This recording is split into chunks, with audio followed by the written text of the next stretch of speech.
So one more commercial break, it seems like, and we'll be right underway with the puck drop. I'll get the official recording. We're set to go here in a second. Getting everything set up here on the Twitter/X Spaces. I'll never not call it Twitter. Thank you guys for joining on the YouTube side. Again, I apologize that I can't show you the game through the YouTube restrictions, but however, we can give you the play-by-play for the Hulu side stream. If you're anything locally, you can go on the NHL app and follow along on that side. For Ken Kell and Paul Woods are on the New Jersey Devils side. A red fever, says Craig Rogers. Yeah, no doubt about it. It depends on how much of a fever pitch you have between both the teams, because one is definitely added and one is a definite perennial cup favorite, I would imagine. So let's get this recorder officially going here. John, not with you on the call. I think this is going to be in solo endeavor today, but the last couple between Alec Nava and Cooper Hopkins, we covered opening night between the Golden Knights and Kraken. Yesterday we had a good late game in between the Flames and the Jets, and now I will be here with you on the Savior from Hulu stream from the Red Wings and the Devils. So let's get it going here. Head coach by Derek Lalonde will be the Detroit Red Wings. It's still Mark and Alex DeBrincat, David Perron, Jake Wallman, Moritz Seider, JT Confer, Robbie Fabry, Lucas Raymond, Ben Sherratt, and Jeff Petrie, Andrew Kopp, Michael Rasmussen, Daniel Sprong, Joe Valeno, Clint Costin, and Christian Fisher. That's what they have listed right now on the CBS Sports side, with Shane Gostisbehere and Justin Hull. And then on the back end of it for goaltending will be Billy Husso in net. And from the New Jersey Devils, head coached by Lindy Ruff, who just got as an extension. Sounds like this: Jack Hughes, Tyler Toffoli coming over from the Calgary Flames. He was the top point getter for Calgary last year. Jesper Bratt, Jonas Siegenthaler, and Dougie Hamilton. Nico Hischier, Timo Meyer, and Dawson Mercer with Kevin Ball and John Marino. Eric Halla is listed as a day-to-day injury, but I believe he's good to go. Eric Halla, Andre Plot, Alexander Holtz, Michael McLeod, Tomas Nosek, former Golden Knight Red Wing, and Nathan Bastian, Luke Hughes, and Brendan Smith. Again, you have Luke Hughes there alongside with Jack Hughes, who just missed 100 points. But Luke Hughes got the chance to watch a lot of them at U of M go blue on that side. And Vitek Vanacek will be the back-end goaltending. Akira Schmid will be the backup. And again, as far as for let me make sure that I get this correct in my notes. I'm going to go ahead and scroll up here. I have a couple of game stories mixed in between, so my apologies. But for the GM, Tom Fitzgerald, I'm not saying that the New Jersey Devils, and this is just me on the outlook side, because you know I'm an Eastern Conference guy. I'm a diehard Red Wings fan. I get all of that. But we try to do everything as straight down the middle as we can with the coverage. But I'll tell you this. I'm not going to sit here and say that the New Jersey Devils aren't a favorite. I got them in the top 5. When I asked, and I wasn't even provoked to ask him for this for Alec Nava on the first night, he flat out gave me his Stanley Cup finalists and winner. He said the Devils will beat the Stars in the Stanley Cup finals. And then when we did the free agency frenzy show and I asked Cooper Hopkins, are the New Jersey Devils a top 5 team? He said, I'll go at least top 10. They're guaranteed top 10. I'm a top 5 side. I think that they're a Stanley Cup contender. Can they win it? I see a lot of people picking them as favorites. I don't know if they can win it, but I think they're going to be in it. They're going to at least win a couple of rounds, and they're going to be right up in the mix. So that's where I'm going with the Devils. As far as the Red Wings this year, I've been on record. I think Steve Yzerman, some people will say this is Stanley Cup playoffs or bust.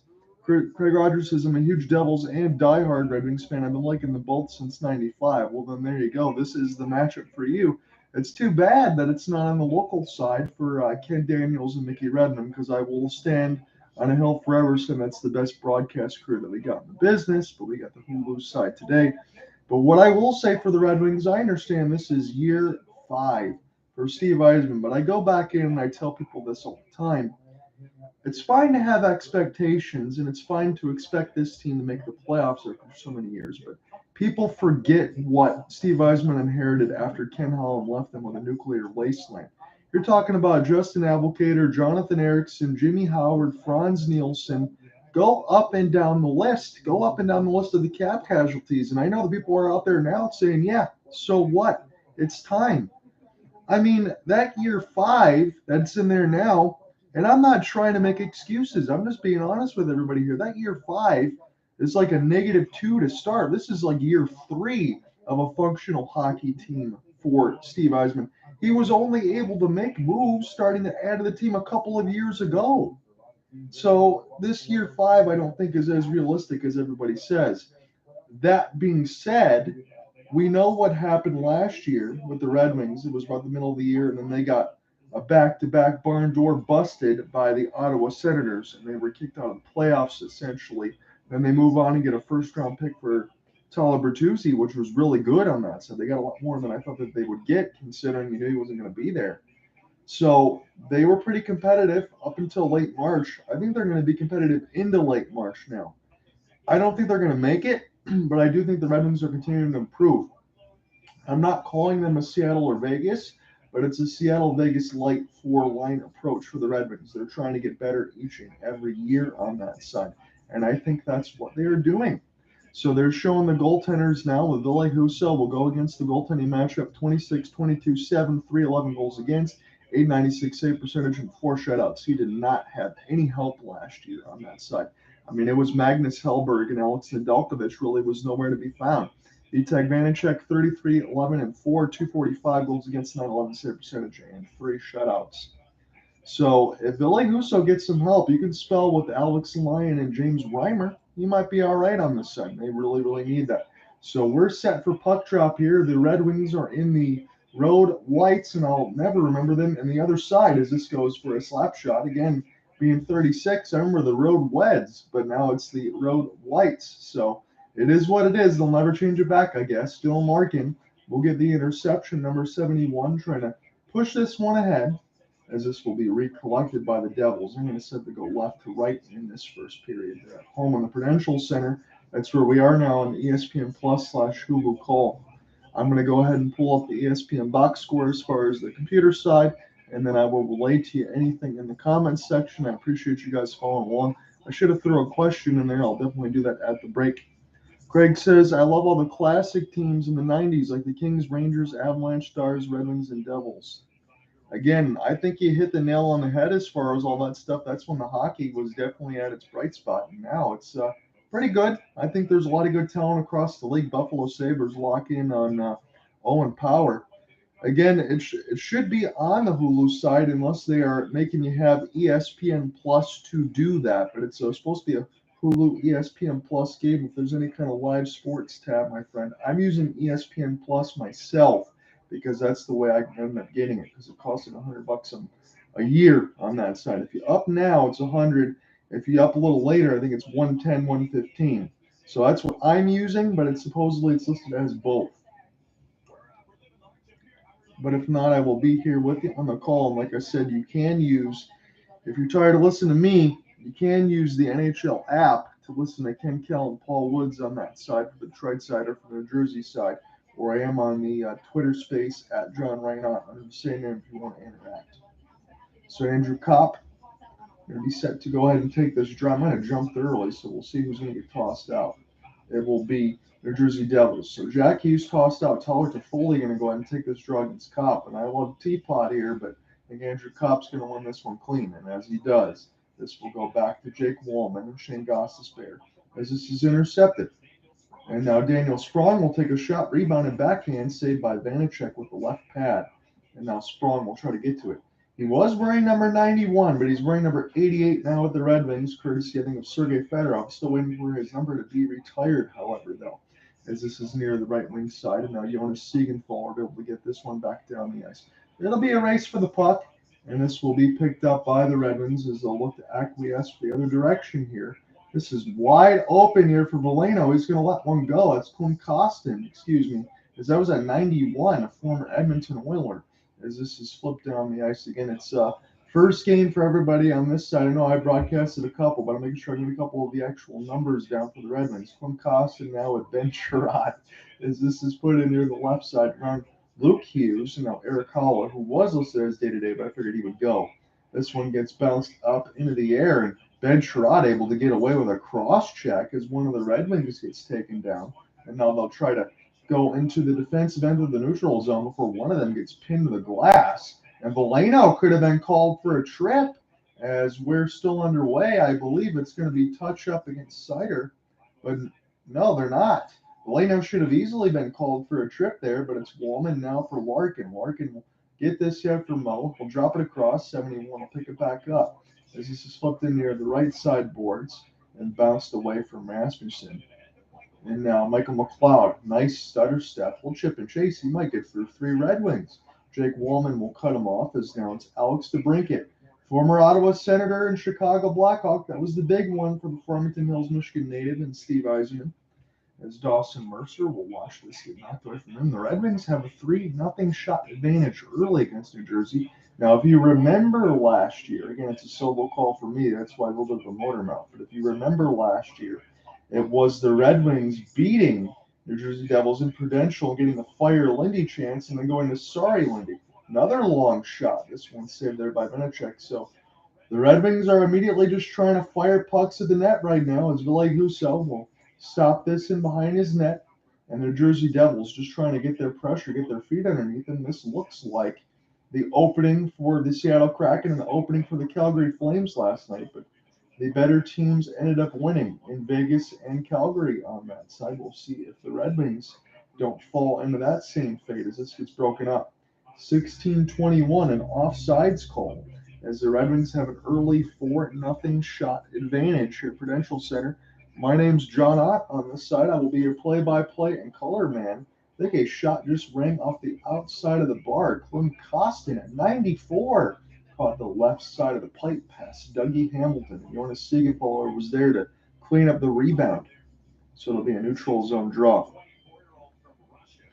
Do you have access to that, Craig? Hopefully you're able to find it. It shouldn't be too bad. It'll be the top spot as soon as you go on ESPN+.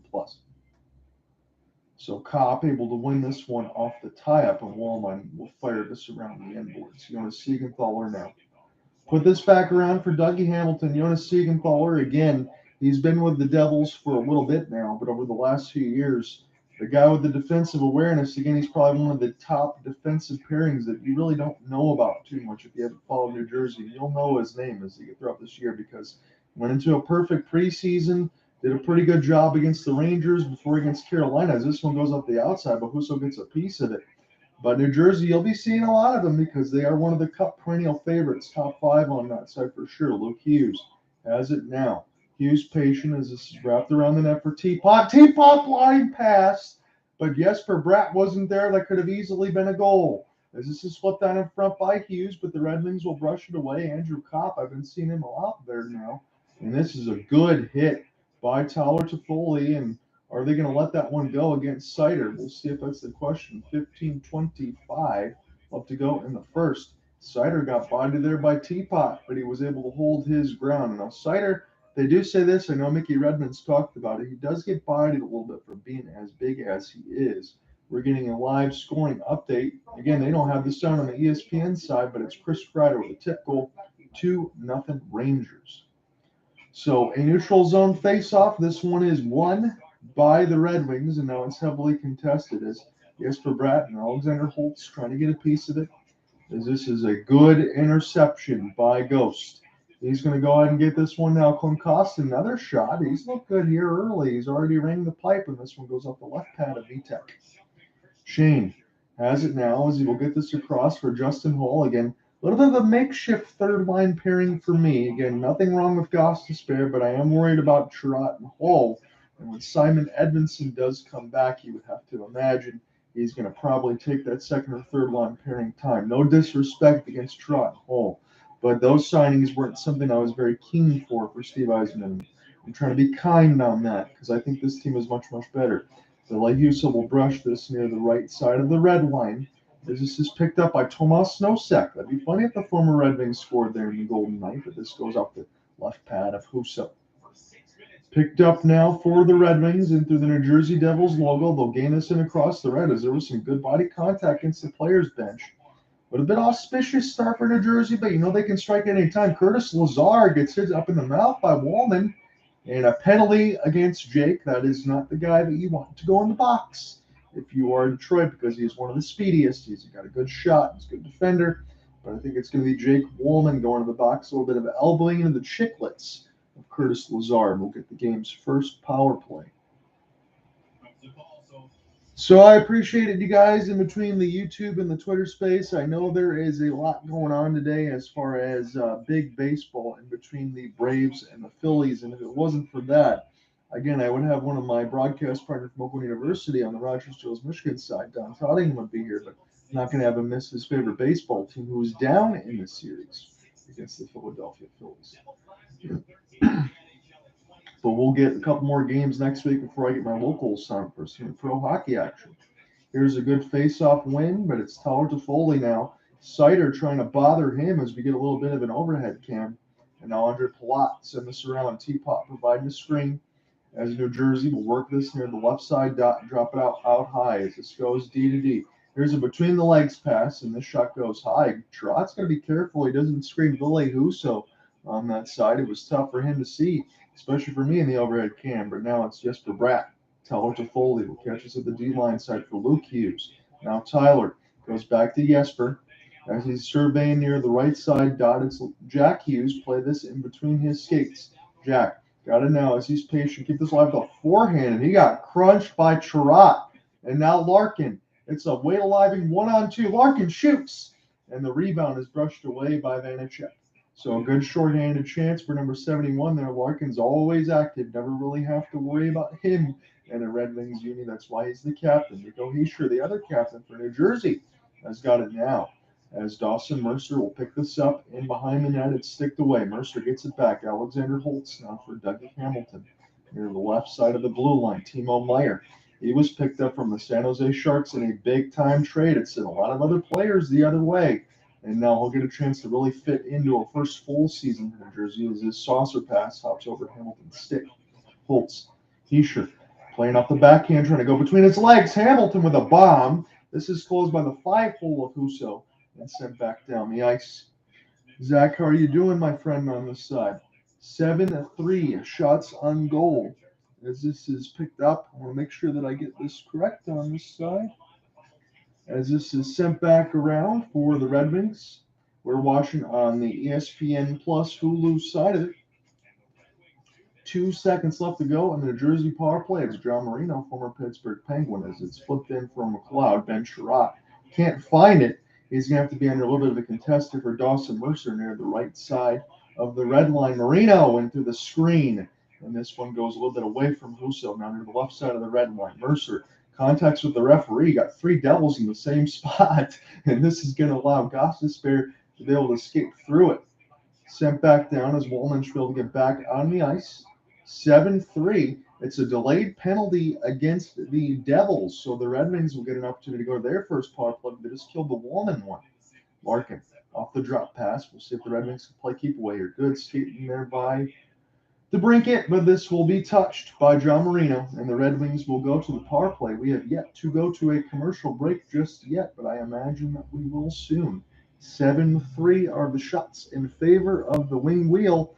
Again, they called them the Wheel Chickens on the Devils side. Again, their Twitter X space, their account is not very kind to opposing teams. So they're very good at trolling, but they also leave themselves open to that Red Wings power play when we come back.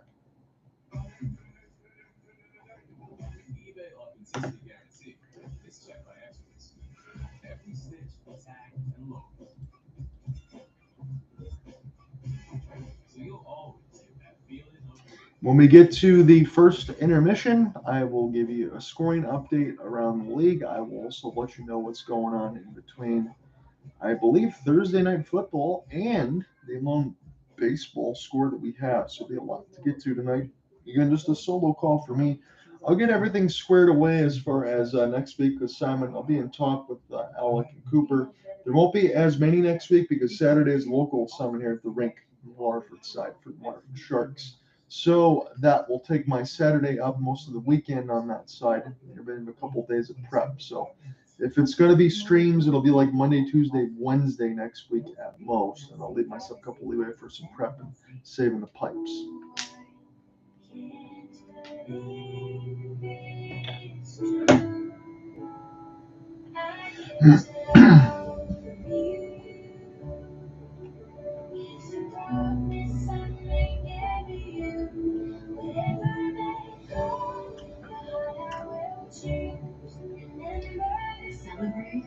kiss. Get 0 down special financing with a K Jewelers credit card. Hockey's best are back for a prime-time battle on ESPN Plus. Two of the all-time greats, Crosby versus Ovechkin. You always got to show Crosby versus Ovechkin. It's on ESPN Plus and Hulu. Saw that too, but how many more times are we going to get to see? That's the question. It's always like Tom Brady and Peyton Manning. I always count that down myself.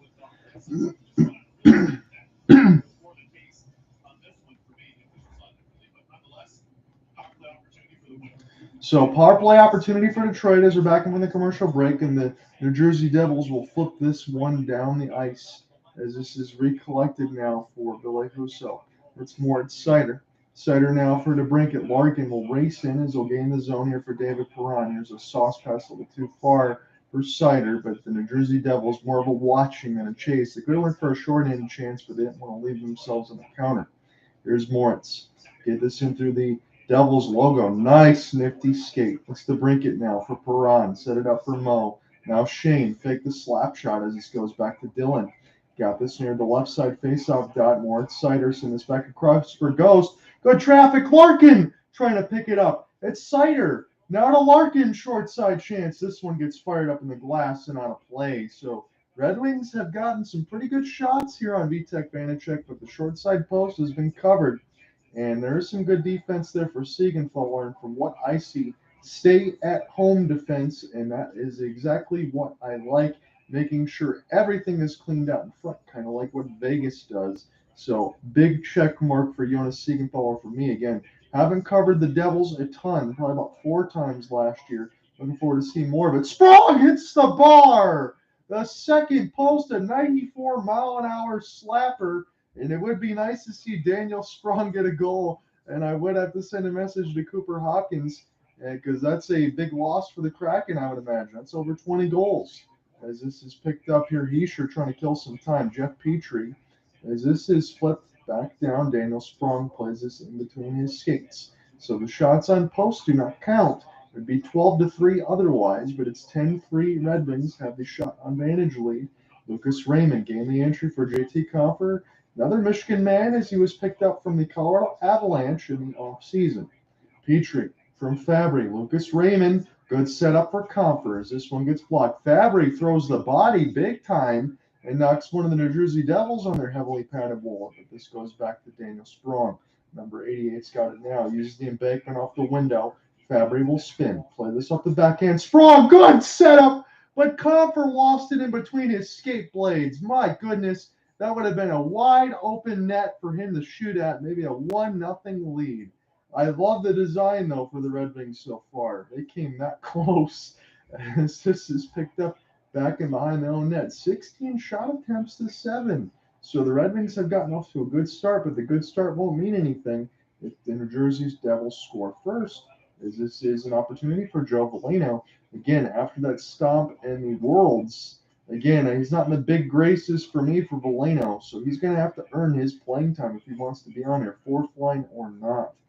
As he stomped on Nito Niederreiter, could have got him seriously injured, and this goes bounced up into the air after the save from the short side from Joe Veleno.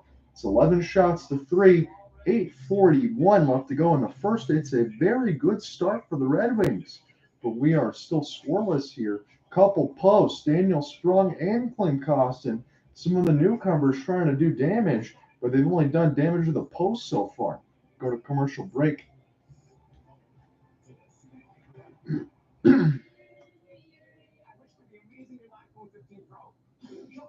What's going on, my friend? How are you doing? I know it's definitely been a while. I personally, again, this is my hockey team, so I need to go ahead and get them and watch today. But I need to get a few hockey assignments in. I know I could have been doing baseball, but I got an assignment next week. So trying to get settled to get back in for a local side before I go on location. So just getting the pipes, everything else all warmed up here for now, doing this assignment. And then when we get closer to the World Series, I mean, hell, even maybe the Monday side, it'll be Alec and I probably for Texas and the Houston Astros. I think we might do that call.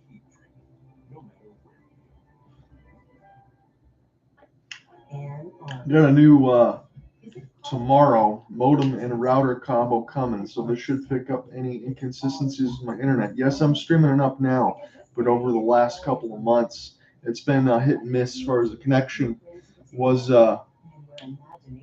When I talked with Cooper yesterday and we did a game, both of us are feeling under the weather. I'm just getting recovered myself after a concert a couple weeks ago.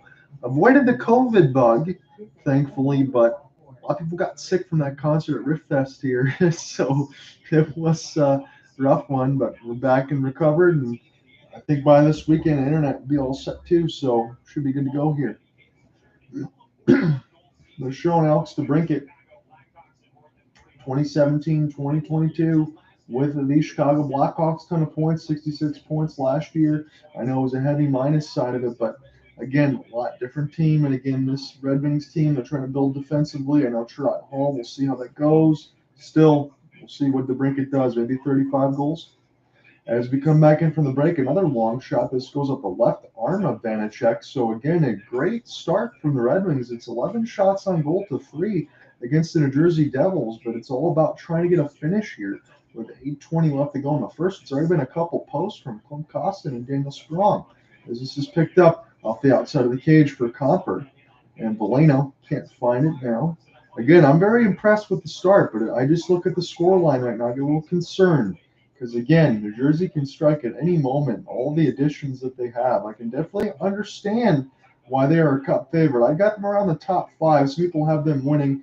Cooper's got them more toward the top 10. I think the 5 and 10 is fair. Best team in the league. I know they had a perfect preseason, but I'm going to wait a little bit on that. I know they're still very young. And again, the message from organization was go, go, go on this side because you never know when the window is going to open and close. As this is settled up now, Vegas was 8th favorite. Arakawa off the drop. Mercer will try to pick this back up with Palat, but he'll end up flipping this back around for John Marino, former Pittsburgh Penguin, as Palat has it now. Great center. This shot goes wide, though. But Ville-Husso will reach behind him and make the save. It'd be a crime to miss the net from there, but sometimes it happens. As Ville-Husso finally gets to touch the vulcanized rubber, it's definitely been a minute.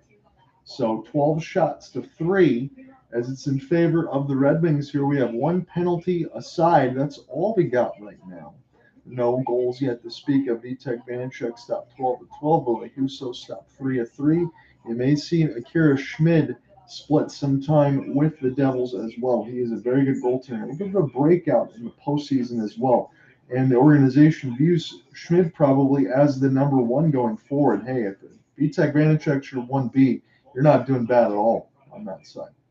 As the Red Wings will get this across the Devils logo. Michael Rasmussen, very big, rangy power forward with speed. I'd like to see him more on the second line. He gets dumped down. This will bounce in front of a couple Devils. Breakout pass opportunity that was nicely read by Sider, but the job's not done. Here's a chance right down the middle. Jack Hughes trying to split the defense of Rasmussen and Kopp, but they can't do it. Kopp trying to get through a couple stick battles as Sider will watch. And now dived ahead by the Red Wings. That was good work.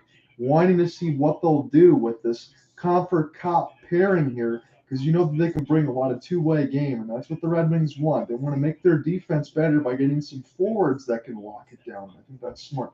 Luke Hughes with a ripper, and this one will go to his brother. Jack will pick it up now, so we'll get this near the right side wall. And that'll be an opportunity for McLeod here for Luke Hughes. Luke Hughes, stutter step. We've seen him do that a lot at Michigan. Good opportunity for McLeod, and he missed the net near the right side of the post. That's a couple near-miss goals. Here's Robbie Fabry trying to skate in through a couple defenders. JT Comfort stop at the line. Picked up by Ben Sherratt. Here's off the backhand. He'll drive. Nobody home on the cross-ice pass, but this will be picked up in the high slot. Jeff Petrie lost it. Now I got to watch for the counterattack here as Petrie. We'll see this one get flipped in. We'll see if he's patient. He lost it off the top of his stick blade. Not a good look there for Petrie. As this is sent back around, John Marino will find it. Nico Hischier, the captain, it's a stick up high to the face. Nope, there is a penalty coming there. I would imagine there'd have to be. Hischier will pick it up now. Hischier now near the right side wall, still with the Devils. This is flipped up high. One of the Red Wings is down. Dropped a stick and all. Might have got hit in the face. Hopefully not with the puck. Christian Fischer, very slow to get up. He is going right to the room under his own power. Full speed. He might have got hit in the face, and he's going to need stitches, and Jeff Petrie's in the box. Boy, oh boy, that was a rough 30-second stretch for Jeff Petrie, and don't want to see too much of that. You turn that puck over in your own end. If you're the Devils, you get a chance to get a quick counterattack, and you got Luke Hughes dancing around like he did at U of M. Yeah, that's recipe for disaster. We'll see what happens here for the Devils on their power play. That's their second. 4-minute high stick is under review. That could be a double minor for the New Jersey Devils. We'll have to see where that comes from. Again, the high stick under review, that is, my goodness, Timo Meyer against Christian Fischer. He's trying to shoot the puck, inadvertently gets a stick right in the face of Christian Fischer. I know that's completely accidental, but maybe offsetting penalty is what we'll get. We'll have to wait for the official call as the Zebras will get settled up here before a commercial break. So it is ESPN coverage. I think they're calling it now as we went to break. Could be offsetting penalties. But as it stands, before I close for commercial, 12-3 shots on goal, 14-10 are the hits, 7-3 face-off advantage for the Wings so far. Stay tuned. Now, with faster charging and an improved range of up to 320 miles. Enhanced performance with rear or all-wheel drive. So it's under a little bit of a commercial break now as I've closed the official recording, but I will bounce that back up when we get back. I'll give you a scoreboard reset in the interim, and then what we'll do is we'll go through some of the baseball, football once that gets started, and then have the complete game story, hopefulsportsguide.wordpress.com. It's my last one for the week. Internet router combo coming this weekend, so that'll cover up any inefficiencies. I've had some internet troubles over the last couple of months. Found out it's the modem. I mean, that's 2010, so 13 years old. You got to replace things. I'm working on it. Computer, TV, now the internet side. We're getting in good shape here. Trying to get another assignment for next week's On Location one.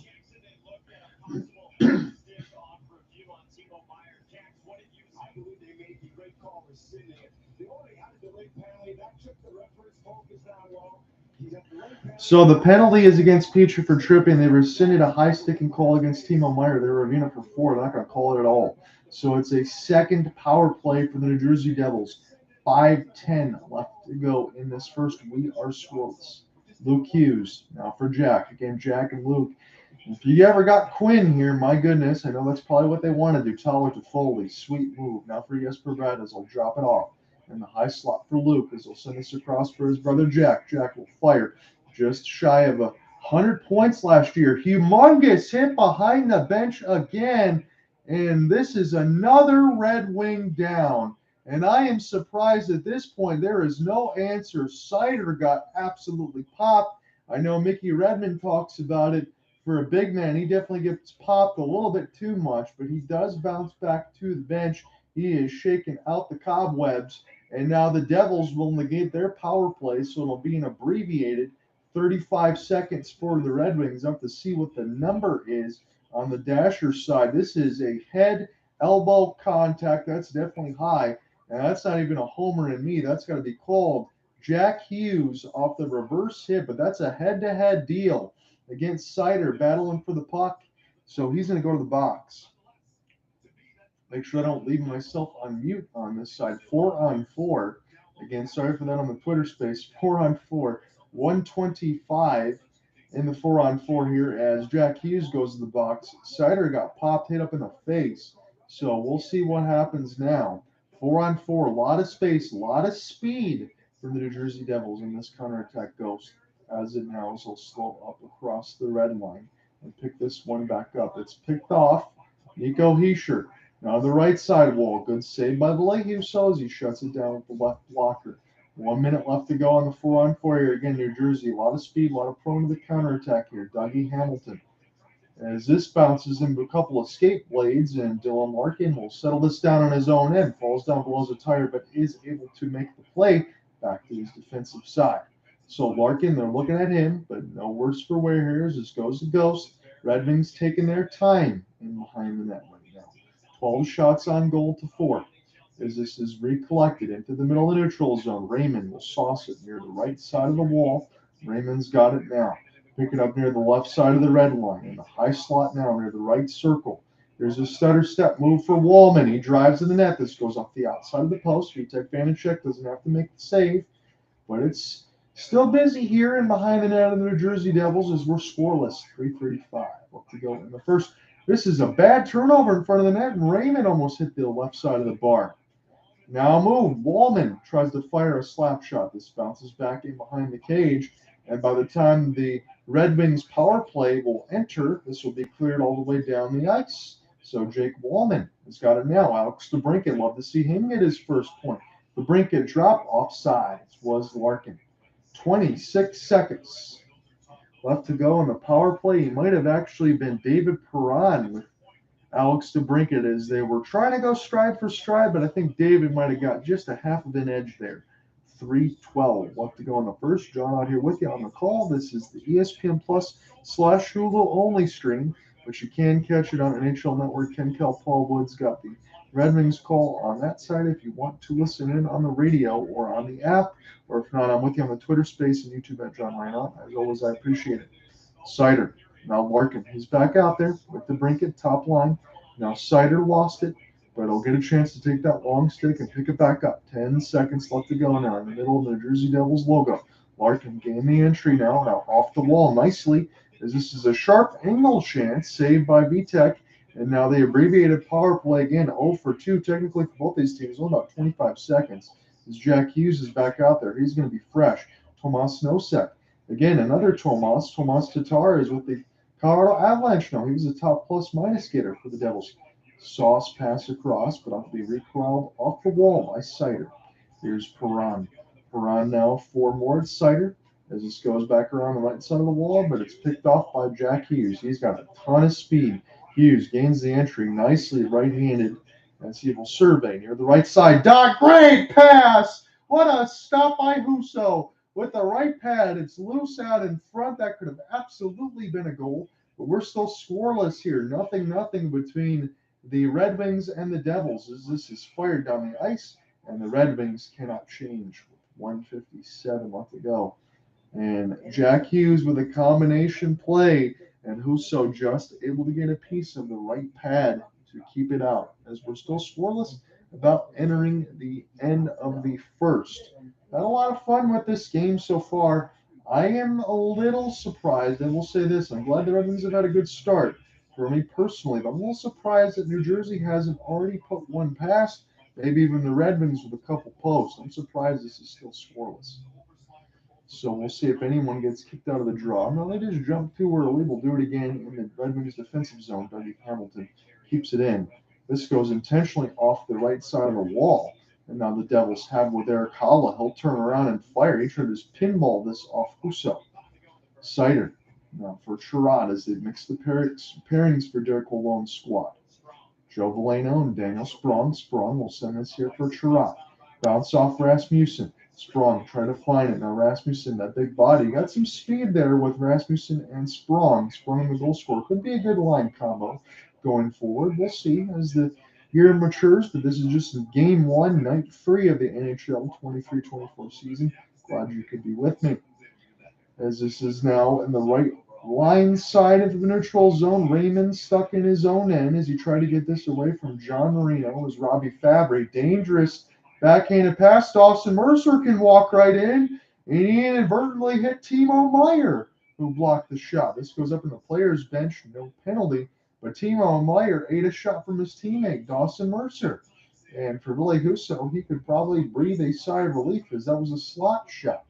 So good setup for Jesper Bratt as they showed Tyler Toffoli. He was on the doorstep of the opportunity that we called. 2 saves almost on that, and that one goes up the outside of the cage in the second one. Ville Husso's mask is very basic with the wing wheel, but it's very clean with that. Looks like a very fresh coat of paint. Fabric lost it. He's playing the wing side. Now Jack Hughes, this is onside apparently. He's kept the stick lifted off the skate. 45 seconds now into the Devils defensive zone, and a big contact for Raymond. He almost went neck first. Hopefully he's okay. He gets back up, cross pass. And check down, and Raymond gets either blocked or he fanned on it right on the left side of the circle as we're still live. Picked up now for Jack Hughes. Petrie, he's trying to get this with Wallman. Then Wallman has split those pairs a little bit. It's usually Wallman and Sider. They're mixing up Trot and they're mixing up Sider a little bit on that side. 8 seconds left to go in the first. As this goes to the Devils logo, got to be careful for a late shot opportunity. Red Wings have it behind their net. And this will end the first. We are scoreless. 0-0 at the Prudential Center. We'll be right back.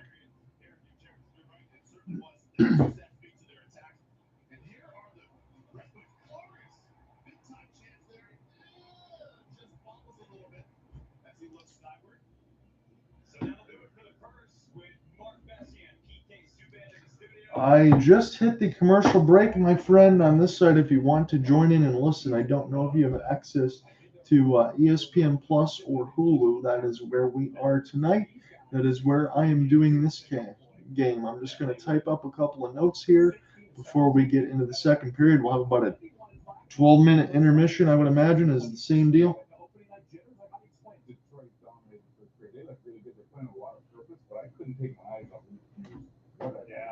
He's nasty. And if he turns out to be the player that he looks like he's going to be, the Devils have that superstar that you need in order to win the Stanley Cup. That's going to be a huge addition to watching him play. Whenever you get headset set up or anything else, you can join right in. We're in the intermission. I'm here. I'm here. Hey, are you able to actually watch the game today? No. I don't have ES Plus or Hulu, so. Yeah, so I will take you through some of it. Again, you don't have to listen to the whole thing. I know there is baseball going on. There's a lot of other stuff, so take it free and easy. But it is 0-0. New Jersey had a couple of opportunities with some missed nets out in front with Toffoli, Jack Hughes, who almost had 100 points last year. You get to see Luke Hughes, the Michigan product. He played pretty well. But Detroit had a decisive shots on goal advantage. It was 14-6 at the end of the first. They looked pretty good. Take it from me, Sam Patrick. No one beats champion checker flag Frios. Here's why used buyers love Champion Automotive. I'm catching bits and pieces on NHL tonight. So. 10-year roadside assistance and more. Yeah, we'll see. We'll see what other games are going across the scoreboard, or we'll keep a watch of all those. Again, this is just night 3 of NHL 23-24 season. We already had a couple good ones here. I don't know if you happened to see, Mike, on the site a few days ago. Vegas dropped their banner to a slot machine that featured 3 Stanley Cups. Oh, that was cute. Of course, Vegas. Yes, it is. Isn't it amazing? A team like Vegas has already gotten a cup. Expansion team, all right? Yeah, and Bill Foley, the owner, said year 6. And what do you know? He called his shot like Babe Ruth. It was year 6 when the Vegas Golden Knights won it all. And what the hell about Aiden Hill? Who they starting goalie early last year? He wasn't even the starting goalie. No, you had 5 different goaltenders for the Vegas Golden Knights. You had Logan Thompson, who made the All-Star team and got hurt. You had Yuri Patera, you had Jonathan Quick, you had Laurent Brossoit, and Aiden Hill. She's a human legend, and she knows all states is the right fit for her. It's not gonna fit. Yeah, right now I'm watching part of the New York Ranger Buffalo game. And Rangers are up 2-0 right now. I saw Owen Power, the Michigan product, the number 1 pick, got a 8.25, something like that, extension. Yeah. So they locked him in early. I know there are some people out there that said, geez, it's too early. I don't think so. I think that the cap is going up over the next few years. That's going to be an absolute discount for a player like him. And they already re-signed Allen too. So Yeah. They wanted to keep them. That's going to be a good-looking young team going forward. Yeah.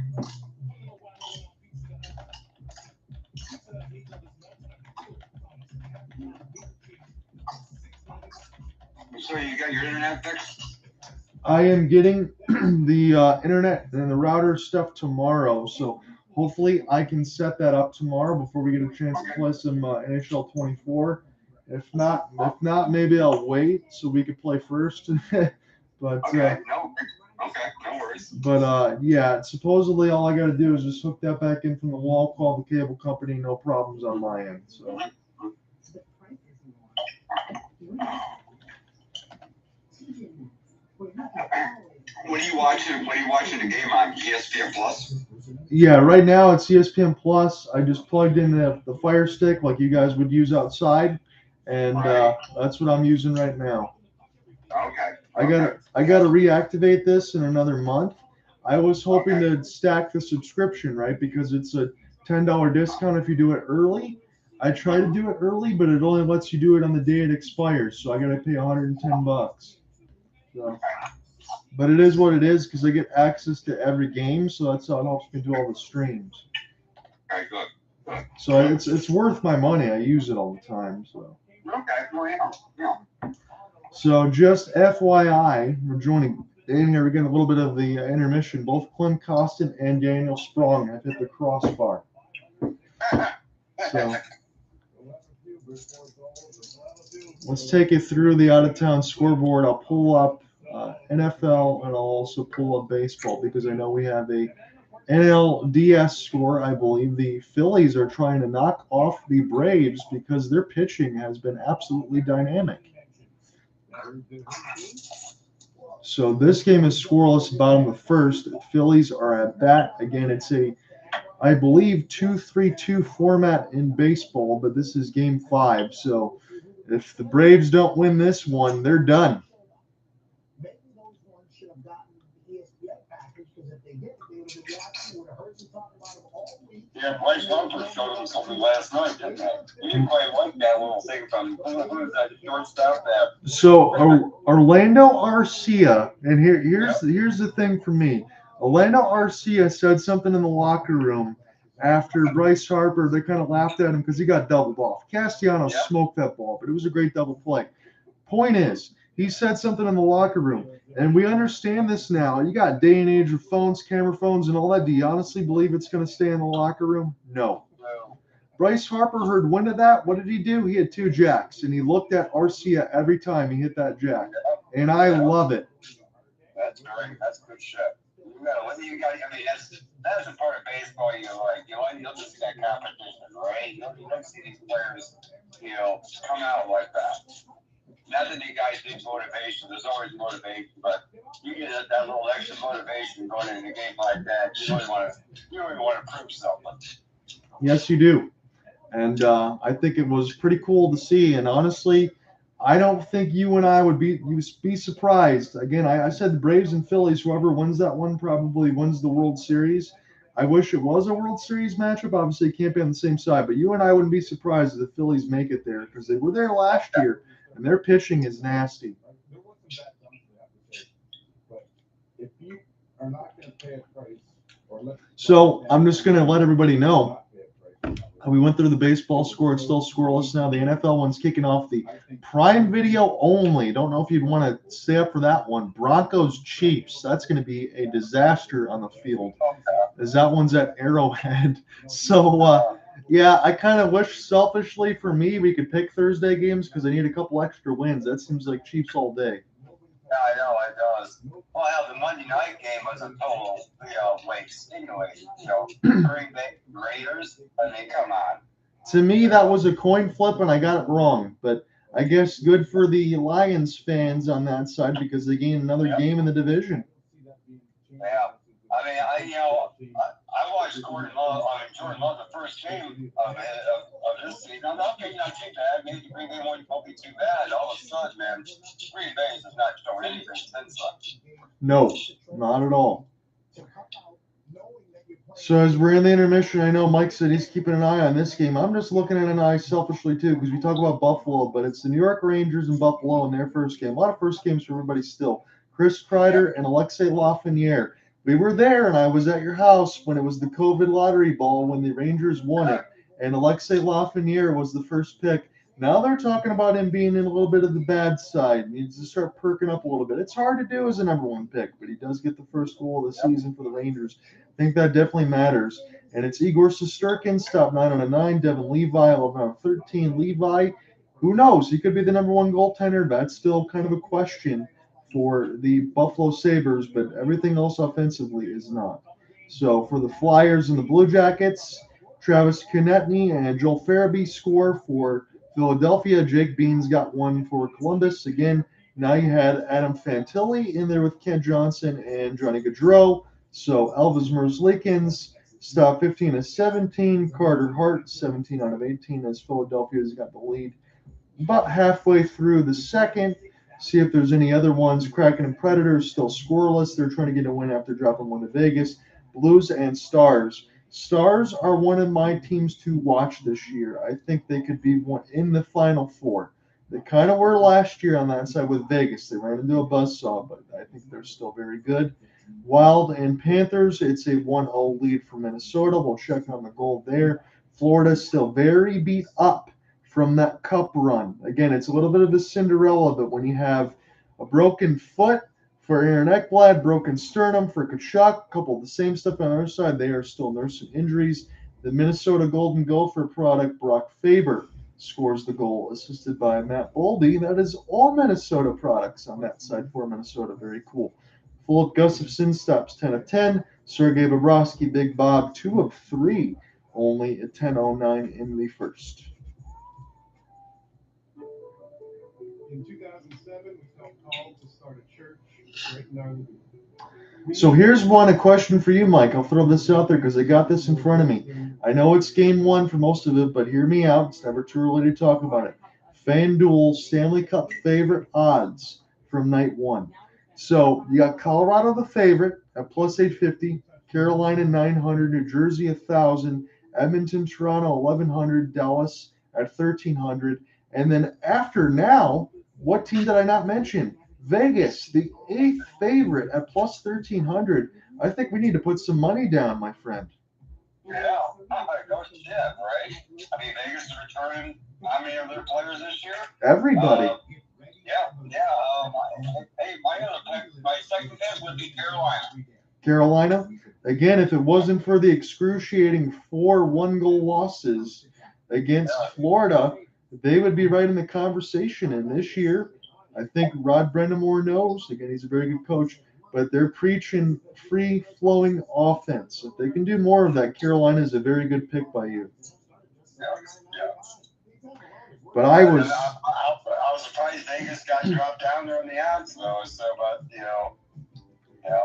it's hard to repeat these years. It is hard to repeat, and I think that's where the number's coming from. But really, 8th with that lineup, I don't think, honestly, if we polled any hockey fans here, Mike, I don't think anyone would tell you that the Vegas Golden Knights are the 8th best team in the league. Got five. At worst. Right. If not second, not at least second. Reigning champs, you got to give them the benefit of the doubt to repeat, right? So I think a lot of it's going to come down to Aiden Hill. Does he repeat his performances this year? What happened? Vegas has had goalie issues. They've always had goalie issues, and we'll see how the season plays out. Yeah, you would hope you wouldn't have to rotate 5 goalies. My goodness.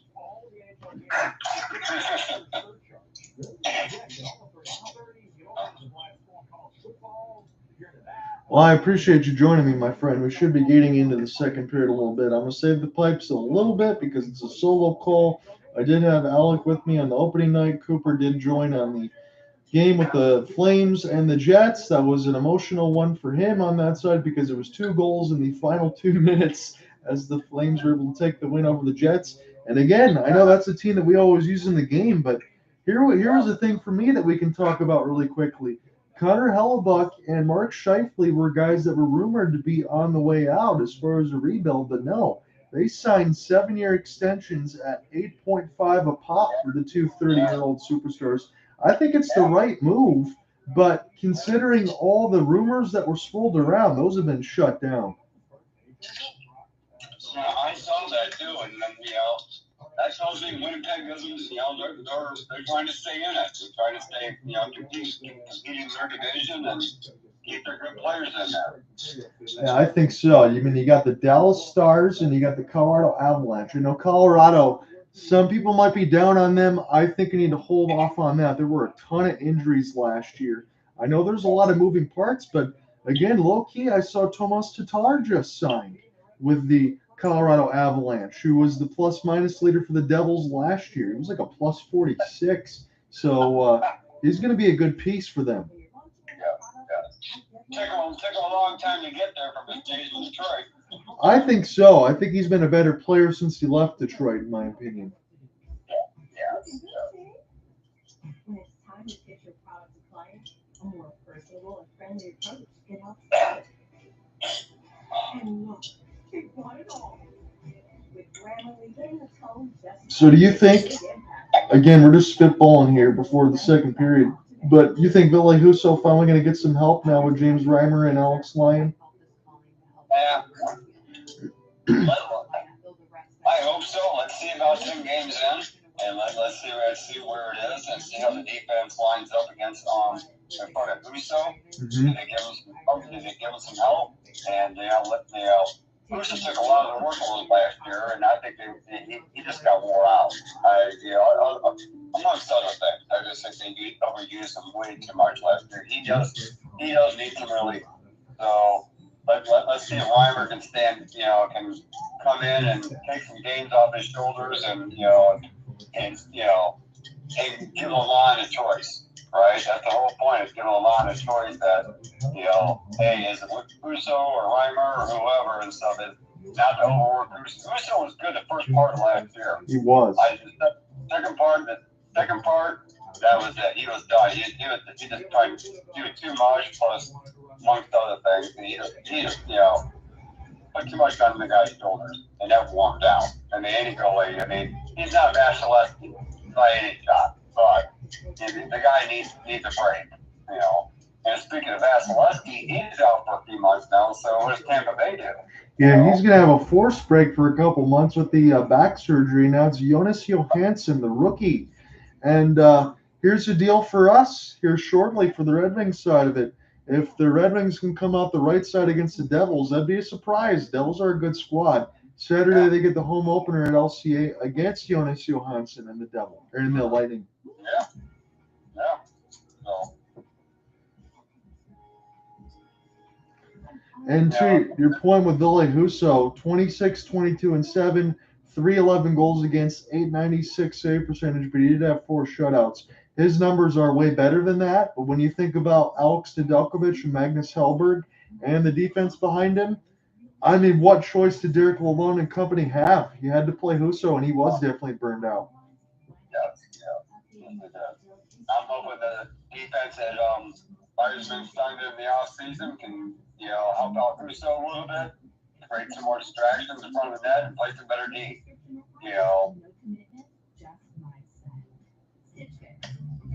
Yeah, Jeff Petrie, early returns in this game. I know he's older, but not good. He lost the puck a couple times behind the net and took a tripping penalty. So slow there, and then you have Trot and Hull. Those are the only ones I am concerned about openly going into the season.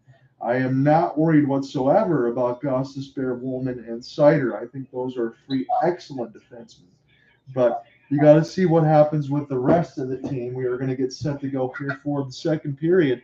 Again, Mike Swartout's going to join me here. He's not getting a chance to watch this game. We'll take in some of the listen side. So very appreciative on that end. So I don't feel like I'm on my lonesome. I feel lucky the first 3 games I've had somebody joining me here. So it's not just talking to myself.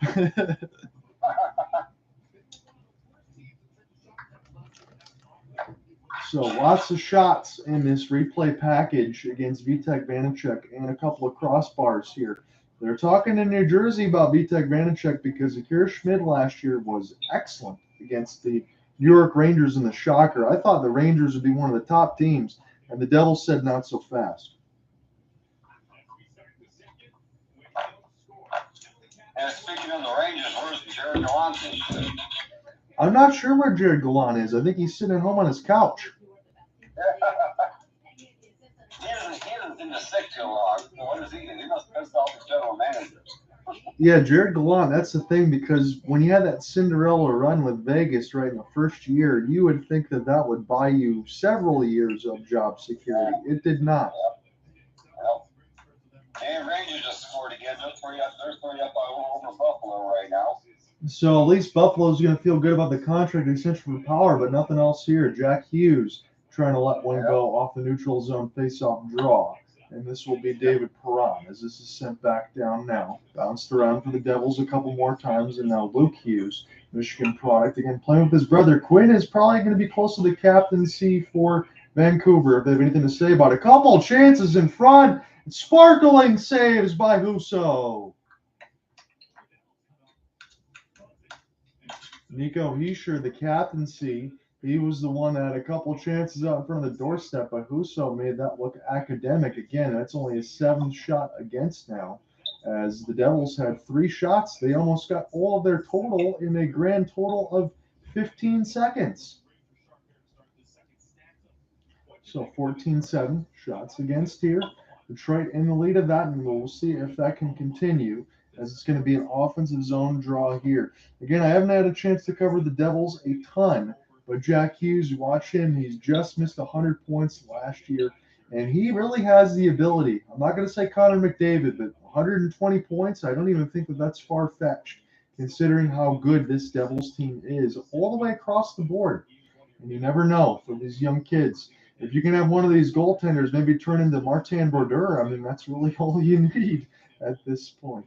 As this is settled down now for Husso into the neutral zone, it's Lucas Raymond trying to stutter step, but he's canceled off by Jonas Siegenthaler. Raymond will try to send this in deep as this bounces off of Fabry, and now JT Compher send it back across to D. Moritz Seider shoveled in front of the net, right in the stomach for Vanacek, and will hold on. 18:56 left to go in the second. It's a routine chance. I know that's what people say, but the Red Wings right now, Mike, they are firing pucks at Vanacek every chance they get.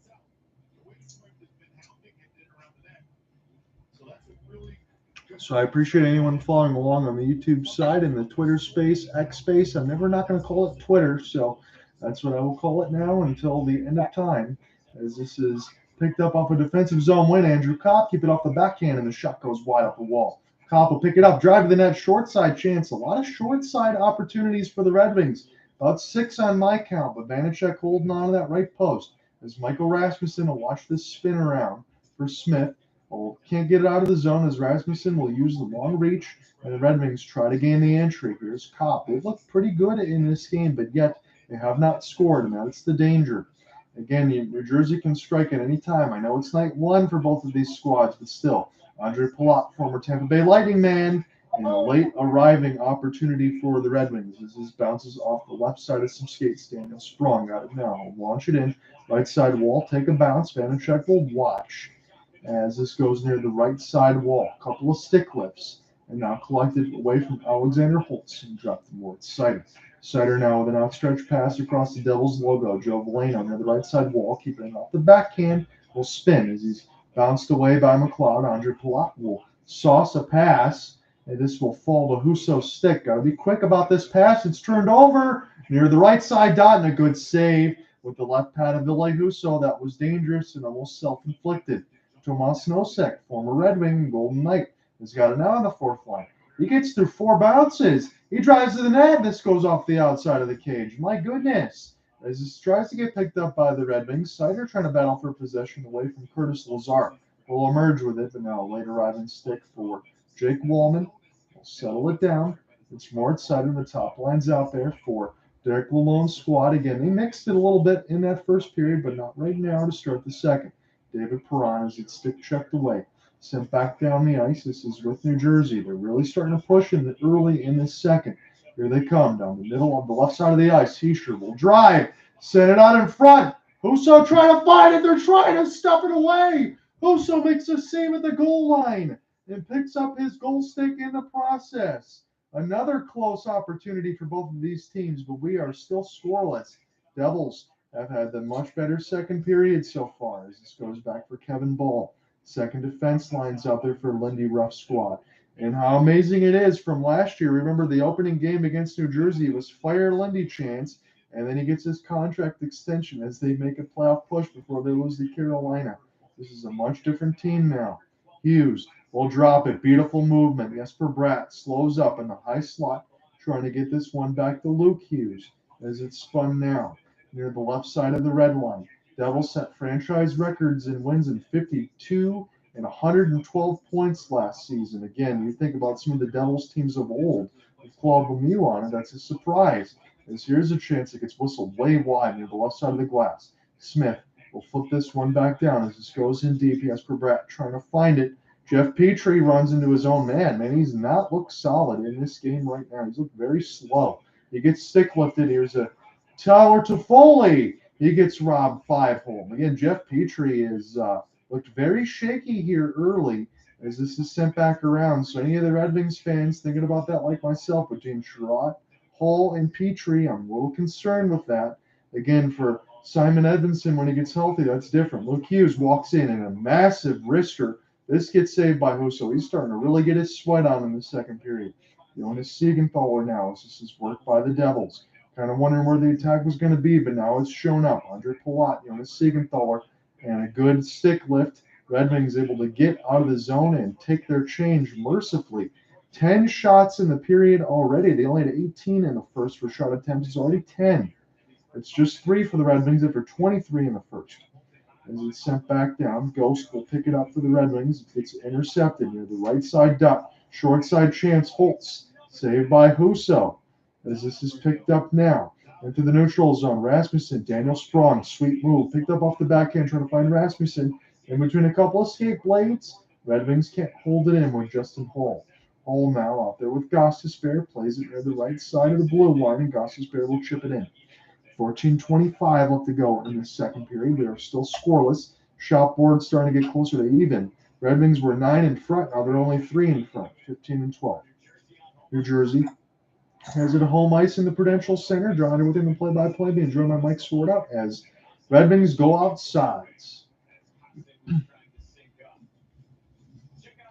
Well, again, Mike, I know you're not able to watch the game, but I think you can pick up from some of my inflection that the play is starting to go one way. And some of the thoughts that we went into as far as Trott, Hall, and Petrie, yeah, I don't know going forward on that one. I understand how good New Jersey is. And again, we'll go through the commercial break. We talked a little bit before when you were here about the schedule, bro. Bring that up for any of the viewers or anything late when I get this stuff posted. As this is sent in again, the Red Wings get the neutral zone draw. As this one goes wide near the right side wall, Veleno will try to get this back to Sider, but now it is a 3-on-3. Dawson Mercer's sweet backhanded pivot. This is in between skate blades. Won by the Devils, and we will see if it's kicked in. The refs immediately wave no goal, and it's a distinct kicking motion from Timo Meier. We are still scoreless.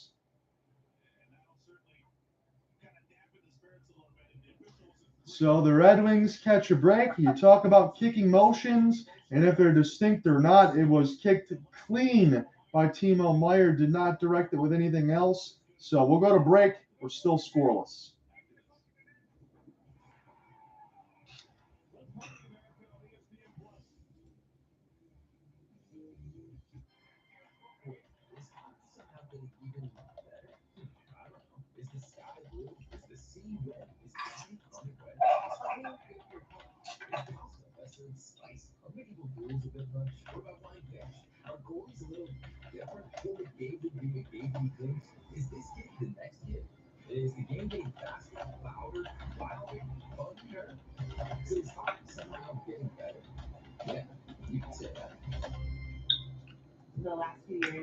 So here's the thing. I know you and I profiled this, but I'll bring this up. I asked also Alec and Cooper the same question, and we all came to the same result of the record. They would be happy for the Red Wings schedule if they can go 7-6. But to reiterate that, I'm just going to go ahead and scroll up on the notes here. So for the Red Wings schedule, for those that listen or throw this in on the inside, again, we went over this a little bit, but this before the spaces.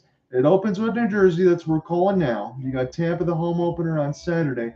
Then follows Blue Jackets, Penguins, Senators, Flames, Kraken, Winnipeg, Boston, Islanders, Panthers, Boston, Rangers. That is the Red Wings' first 13 games, 9 playoff teams, 2 teams included, 11 out of 13 just missed by 1 point.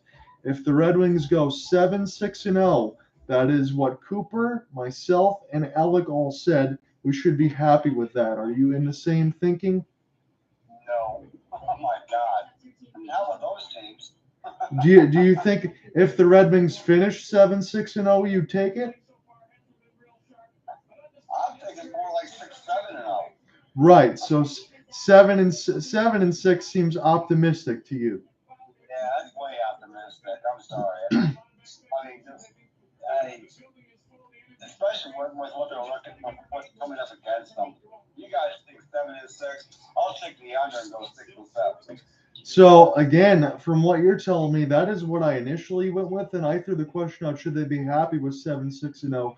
And according to you, Michael, that means overjoyed. That would be over 500 against a gauntlet of opponents, and that could essentially put the Red Wings. I don't want to get too far ahead of myself, but if you have that kind of push against that, that could be looking at a playoff spot. That's what you need to do against good teams, but we'll see if they can do it.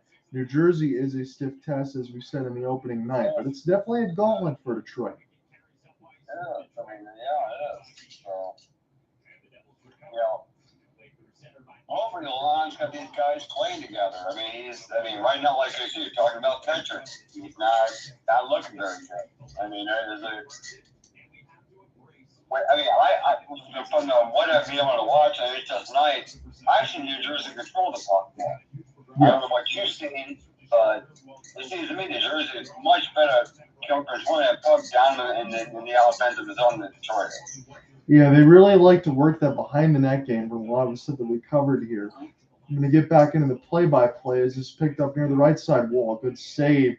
Raymond had an opportunity off of a deflection, but that was stopped by Vanacek. But yeah, we're seeing a lot of that in the second period, Mike. Of New Jersey kind of taking the pace of play and controlling it. Again, both teams, alongside you, myself, we all had this as an opening night losses. Robbie Fabry got in tight, and that was saved by Vitek Vanacek. But the longer that this game goes 0-0, I'm not going to say advantage Red Wings, but I wonder if you're feeling a little bit of doubt here early, because the Red Wings did okay against New Jersey last year when they split. But still, again, whether I have New Jersey top 5, where do you have them, Mike, do you think? Man, that Eastern Conference is rough. It is. Yeah, that's a beast to get through that conference and stuff. I mean, you know, man, top 10. I mean, there's just too much in front of them. I mean, how much has Boston got left in them? Boston and Tampa, the Rangers, yes. Yeah, Florida. I mean, there is so much to go through. So many teams to go through over there. I mean, Carolina. I mean, it's a man. I mean, they've got the players to do it, and you know, and can you get through the teams they need to get through? That's what it comes down to. You came up. So for New Jersey, for playing against teams like Detroit, these are the games they need to win, right? Yeah. Sprawn and Kopp on a 2-on-1, and Kopp gets the pass over from Sprawn, and Vanacek slides over to the right post and makes the save. So these goaltenders, they're playing some excellent hockey right now. 11:47 left to go in the second. It's an offensive zone draw here. I think it's going to be Nathan Bastian taking it for New Jersey. We'll see who it is for the wing wheel. Again, they called the New Jersey category side of it, they love the troll. They called Detroit the wheel chickens. So we'll see if they can go ahead and get the first goal, because anyone that attacks the New Jersey Devils Twitter, they like to clap back, but when they get clapped back, they stay pretty silent. So that's the way it goes. Tomas Nosek off the drop. A little bit too much passing here for New Jersey. They'll turn it over, and they'll pick it up into the neutral zone now. So they'll fire this in across the red line. We're still scoreless. Very surprisingly here, the Red Wings have an 18-13 shot advantage. ESPN Plus Hulu only stream on this side, so hopefully try to save everybody from that if you can't listen to it, but you can follow along on the NHL app with Kim Kell and Paul Woods if you want to do that as well. Shane Goss is fair. Justin Hull will pick it up and around his own net now as Red Wings look to go left to right. And the road whites, I'm always used to seeing them in the road reds because I am old. But again, that's what I like to see on that side, but we'll never go back, I guess. As this is picked up now, Dawson Mercer will get a chance to touch Dylan Larkin with an outstretched stick, but it goes too far. Ball gets this one to Jack Hughes, now near the right side red line. We know he can be very dangerous as Gostisbehere is bouncing between him. David Perron, you can always tell him from the black visor that's kind of shaded and tinted like sunglasses. As this is picked up now away from Bastian. Good dangerous pass near the right side wing, and Hughes had to stutter step. Jesper Bratt walks in, and this is blocked by Justin Hall. He could have stopped the goal there with the left side of the pad with his knee to help out Ville Husso as we're dangerously close to 30 minutes through this game. Ball. We'll keep it in. The Red Wings want this to be played with a high stick, but it's not. We're still live as Detroit gets a stick check. David Perron will throw it in. It's been a really good game so far between these two teams. Getting the steal. Here's a slap shot, and Larkin gets robbed by Vanacek.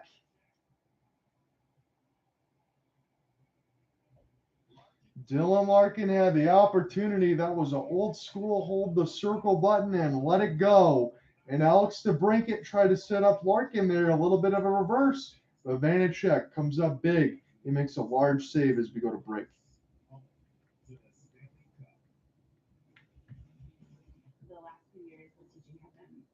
Well, I'll take some of the good with the bad here. I'm going to go glass half full as we're scoreless through the first. I'll just be honest.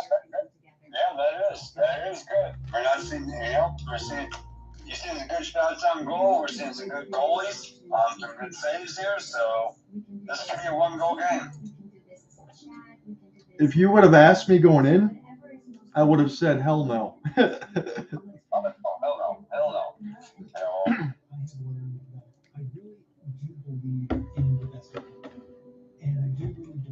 We get to the second period. I'll give you a score reset as far as everything going across. Again, Mike, I appreciate it. I know you're not going to be able to stay up too much later and all that, but I appreciate you jumping in and hanging out with me. And again, on the Friday side, I'll do the best to get everything set up. Even if I can't get all the internet stuff done, maybe I'll keep this all hooked up so we can play for a couple hours.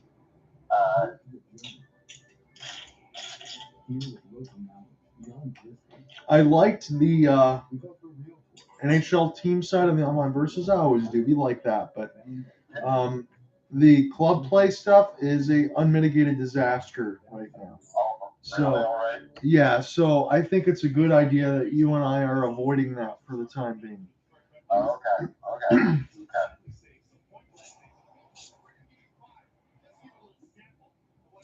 I was playing earlier this week, or whenever I finally got the game down. When I did some 3-on-3s and stuff, and of course, you get the one guy who just wants to run the whole game.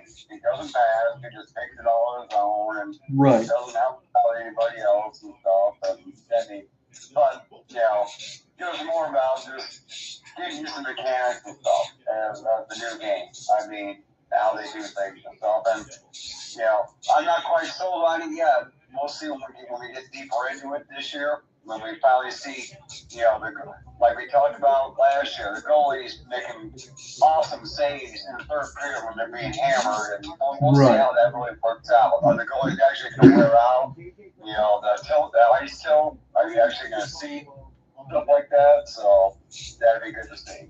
So.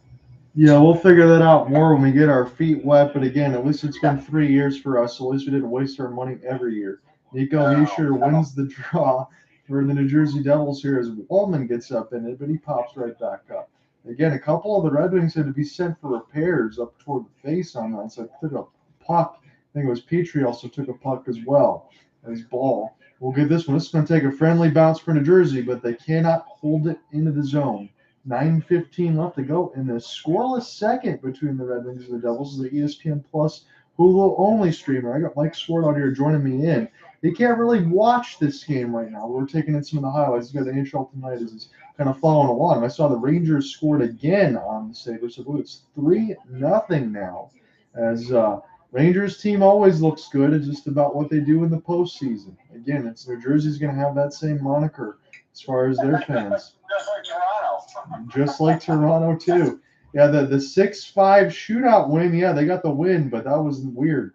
As this is flipped in. Austin Matthews already had a hat trick last night, too. Sherratt. This is sent out in front, but a good stick lift stopped one of the Devils getting a chance right out in front of Husso. That might have been Raymond. As this is Luke Hughes. Good backhanded move, but he'll put this near the left side of the red line now. Smith with a bomb. This goes off the wall, and Husso will find it. 8:18 left to go in the second as we get some pushing and shoving here. Gostisbehere is going to hold his ground, and so is Fabry as well. And again, for us locally here on this side, Robbie Fabry, you just want to see him stay on the ice and stay away from the injuries. Yeah. If he can do that, he'll have a good year. He's a good player to have, and he's got to stay off the IR. Yeah, I think at the number that he is at $5 million, I know some people will think that that's high, but if he gets a full season and his production and his numbers fit that number. So Jack Hughes will take the draw. Again, Jack Hughes and Nico Hischier, as young as they are and as good as they are, I mean, my goodness, look out. As this is spun back around for Jesper Bratt, he gets knocked down by Joe Veleno. Walking in, Devils, what a diving shot block for the Red Wings. Daniel Sprong trying to send this the other way. Sprong, cross pass, and that one goes wide for Rasmussen. Sprong and Rasmussen could be a good line, good speed scoring combination. We'll have to see how that fits. Backhanded opportunity. Rasmussen using that big body, keeping it alive. It's behind him. Red Wings score! We'll see who they're going to give it to. Michael, it's Daniel Sprong. All right. Yes, it is. I am not making it up. Daniel Sprong with the first goal of the season for the Wing Wheel. Oh, my God. Here we go. I'm seeing the replay right now. Here it is.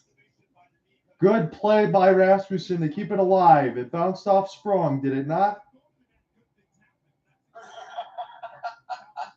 That's a good job by Rasmussen.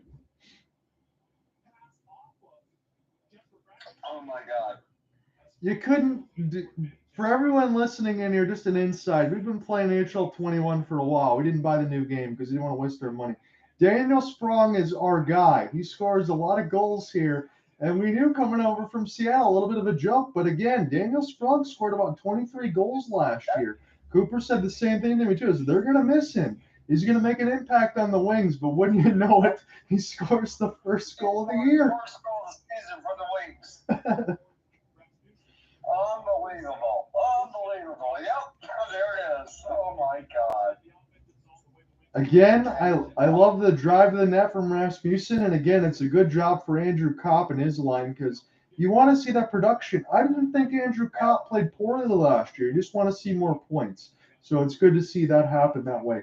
Now we'll see if New Jersey can answer, but the Red Wings got the first goal of the game. They have the lead against a very good squad. So this is an eye-opener here, and we talked about the schedule here. Here's David Perron.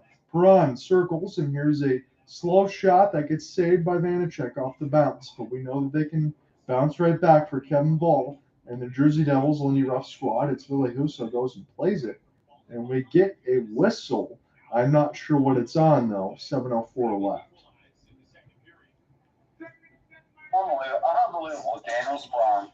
Oh, my God. So the Red Wings go to the box for the third time this game. It's David Perron. And this one is going to be, I believe, a tripping call. It's not popping up yet on the ESPN box score, but it's 7:14. New Jersey gets their third power play, and looks like a high stick caught the hand. So high sticking for David Perron. He's in the box. New Jersey's got another opportunity, a little bit of a slash. JT Compher, he's very good at the draws. They're going to need him to win one. And this one goes near the left side wall now. It's with Sider. See if the Red Wings can quickly get this out. Across the Wawa live boards here. I'm not sure how I feel about the live boards because sometimes they interact with some of the players and they look like they blend in. Luke Hughes, gorgeous skate in between a couple of defenders. He is not turning off the burners. He might give an opportunity for Andre Palat, but this goes up and on a play. Yeah, Mike, as we said, these live board ads with some of these players, I seen one that looked like a car, and it was a puck, and it looked like a car was running into a player. So it It makes you see some things and you double take, but I guess the NHL needs the revenue money. Yeah, they do. So Luke Hughes, we got Moritz Seider in on the defensive side again. Tyler Toffoli, Teapot's got it. This will be picked back up by Andre Palat and then brushed away. We will see who will race to the puck first. Knocked a stick right in the hand of Dylan Larkin. Jack Hughes.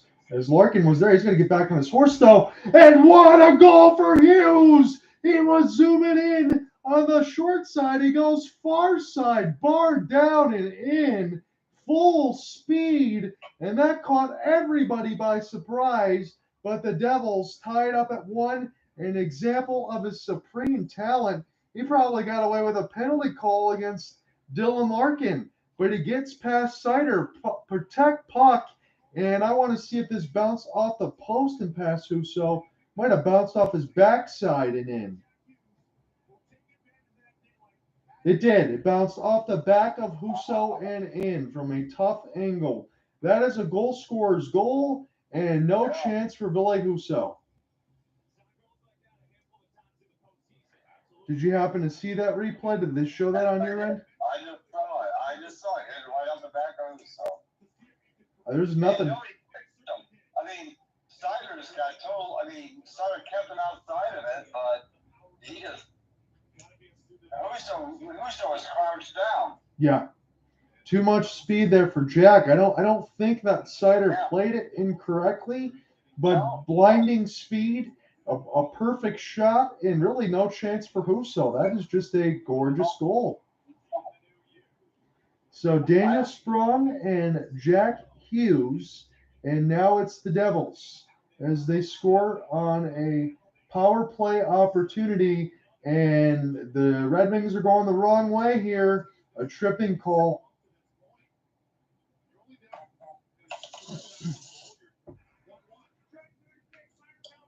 So we'll see who it's on, but it's another tripping call. This one's going to go against the Red Wings, and they're showing Jack Hughes right now. He gets the stick lift. He's off to the races near the left side, and overhead cam. He gets to 22 miles an hour, gets past Seider off the protect puck, and then he banks it off of Husso's jersey. That is why somebody like him had 99 points last year. I mean, I don't know how else to say it. When you got that kind of speed and ability, you're just a really good player. We'll go to break.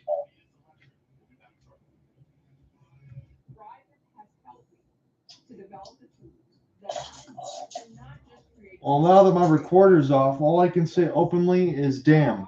Yeah.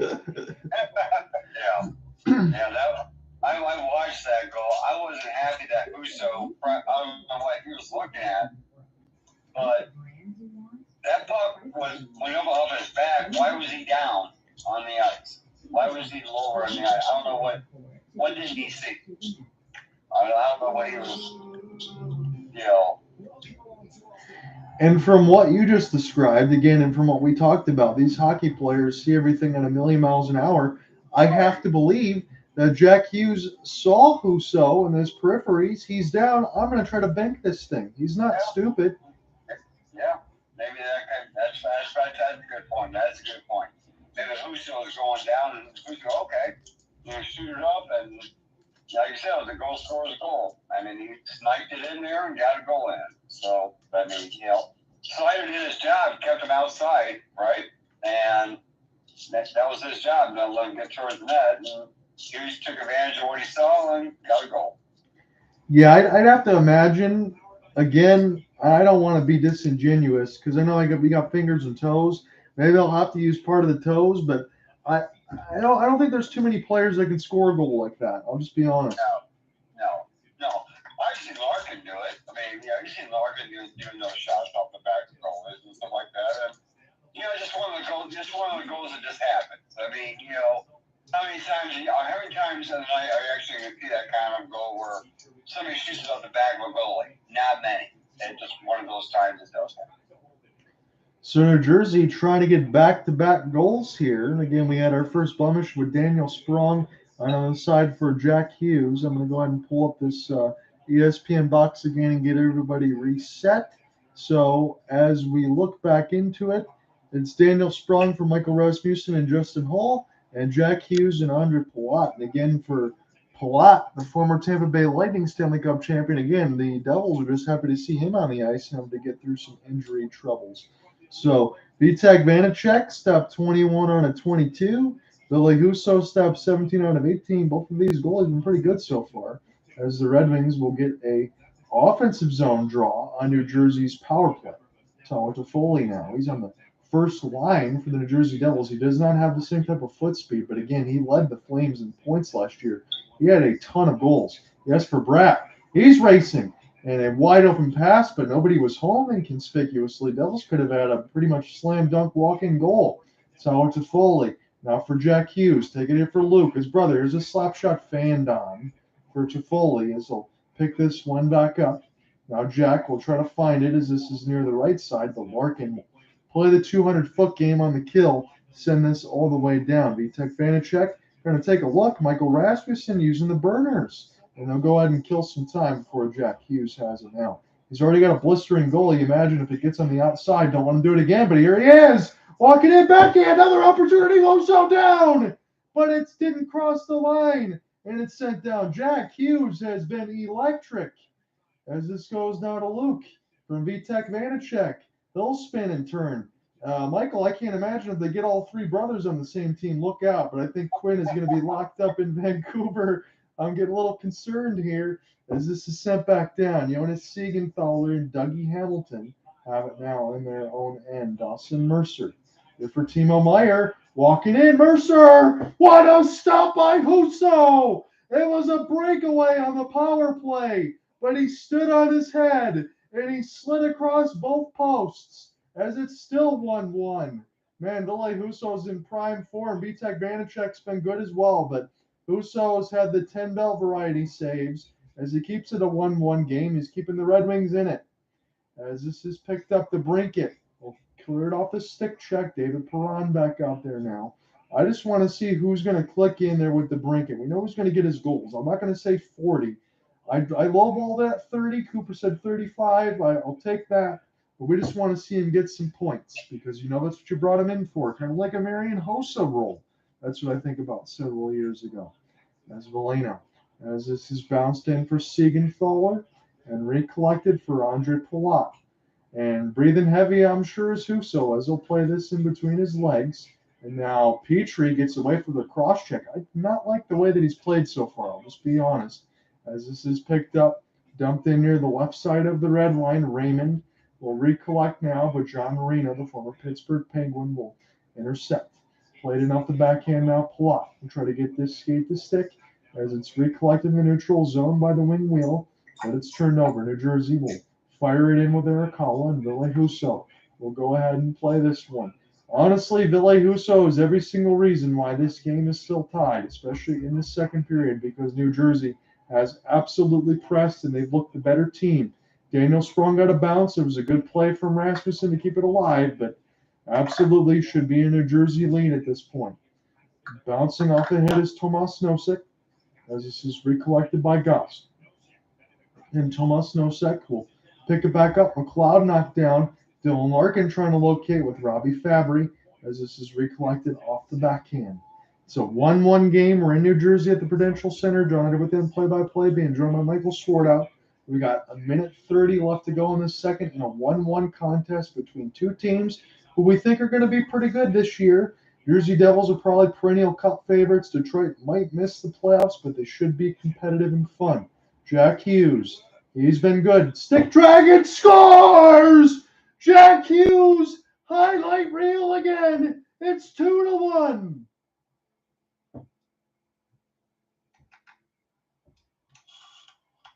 Dynamic player.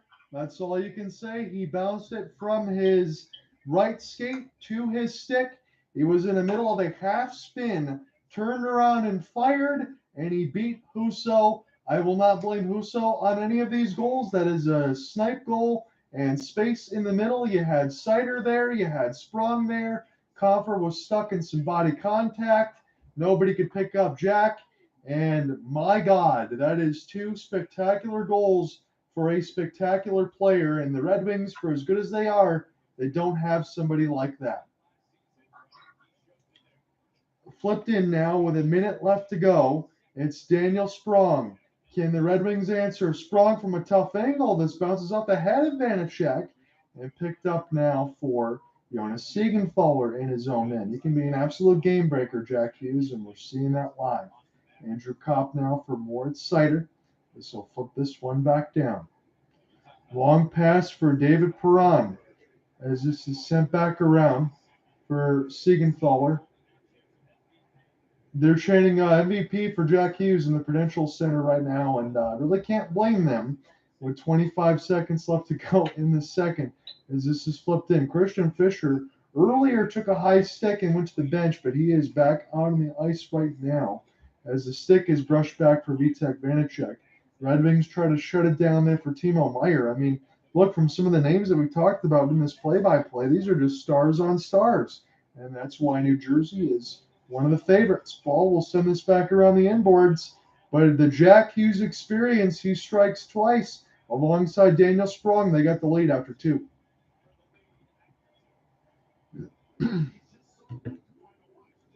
Well, hopefully you get a chance to see that again, my friend, at the Showdown NHL tonight, because 2 dandies. I'm waiting for it. You know, I want to see that goal because they're just kind of skipping around people leaving and stuff. So I'm gonna let you go, buddy. I'm gonna head off to bed here and get ready for tomorrow. No day of work. All right. All right, sounds good. We will talk. Yep. I'll be around tomorrow night. Let me know what you got going on. All right. Sounds good, man. Take care. All right. Okay, bud. Bye. Well played technically, but the Hughes brothers are just dominant. I'm going to go ahead and type in a couple notes here, but for anyone just joining in for this third period, it was the Jack Hughes experience. 2-1 now is the scoreline in favor of New Jersey. Both of his goals absolutely dynamic. And again, this is my 5th time covering New Jersey over the last couple of years now. Can absolutely see the game-breaking ability of Jack Hughes. One was a short side snipe in full speed. I don't think Seider played it incorrectly, but Villiusa might have went down early, banked off the back of his head and in. And the second one, he got spaced down the middle after kicking it to his skate. He gets open in the middle of the slot, snipes and scores. 2-1. Michael Rasmussen drives the net with Daniel Sprong, and then gets the Red Wings the first goal of the game. But Jack Hughes just missed 100 points last year.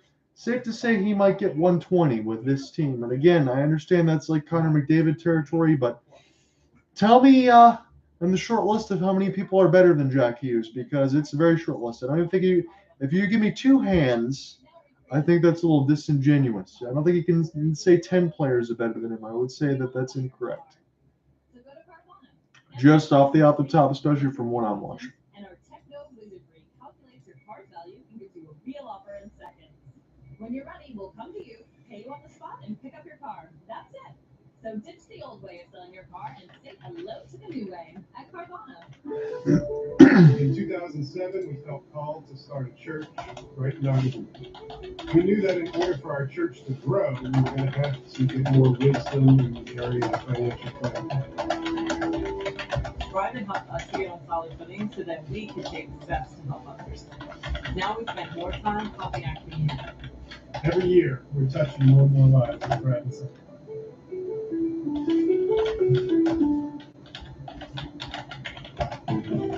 Your first home sees a lot of firsts. From first loves to first steps. Sure, it can be a handful of times, keeping you up at night. But with help from the Home Depot, you'll find the confidence to create the first place you call your home. The Home Depot, how tools get more. From the intensity of the pitch to the beauty of the deep dive. From city rivals to the classicals. Here's where legends are born. And every moment is a spectacle. Celebration like no other.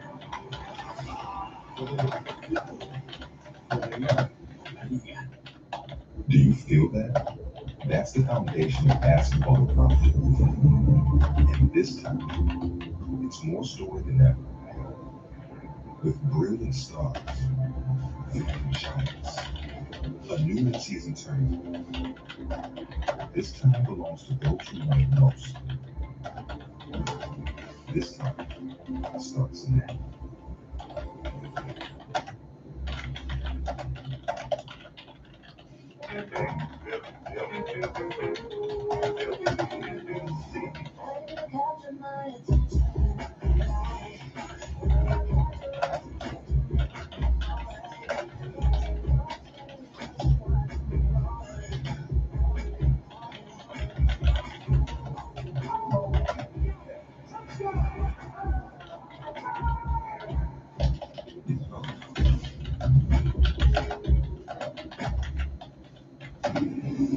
Welcome to the Discover Second Edition Report.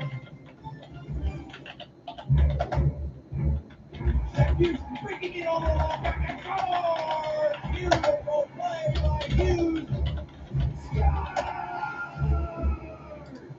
Jack Hughes on cue.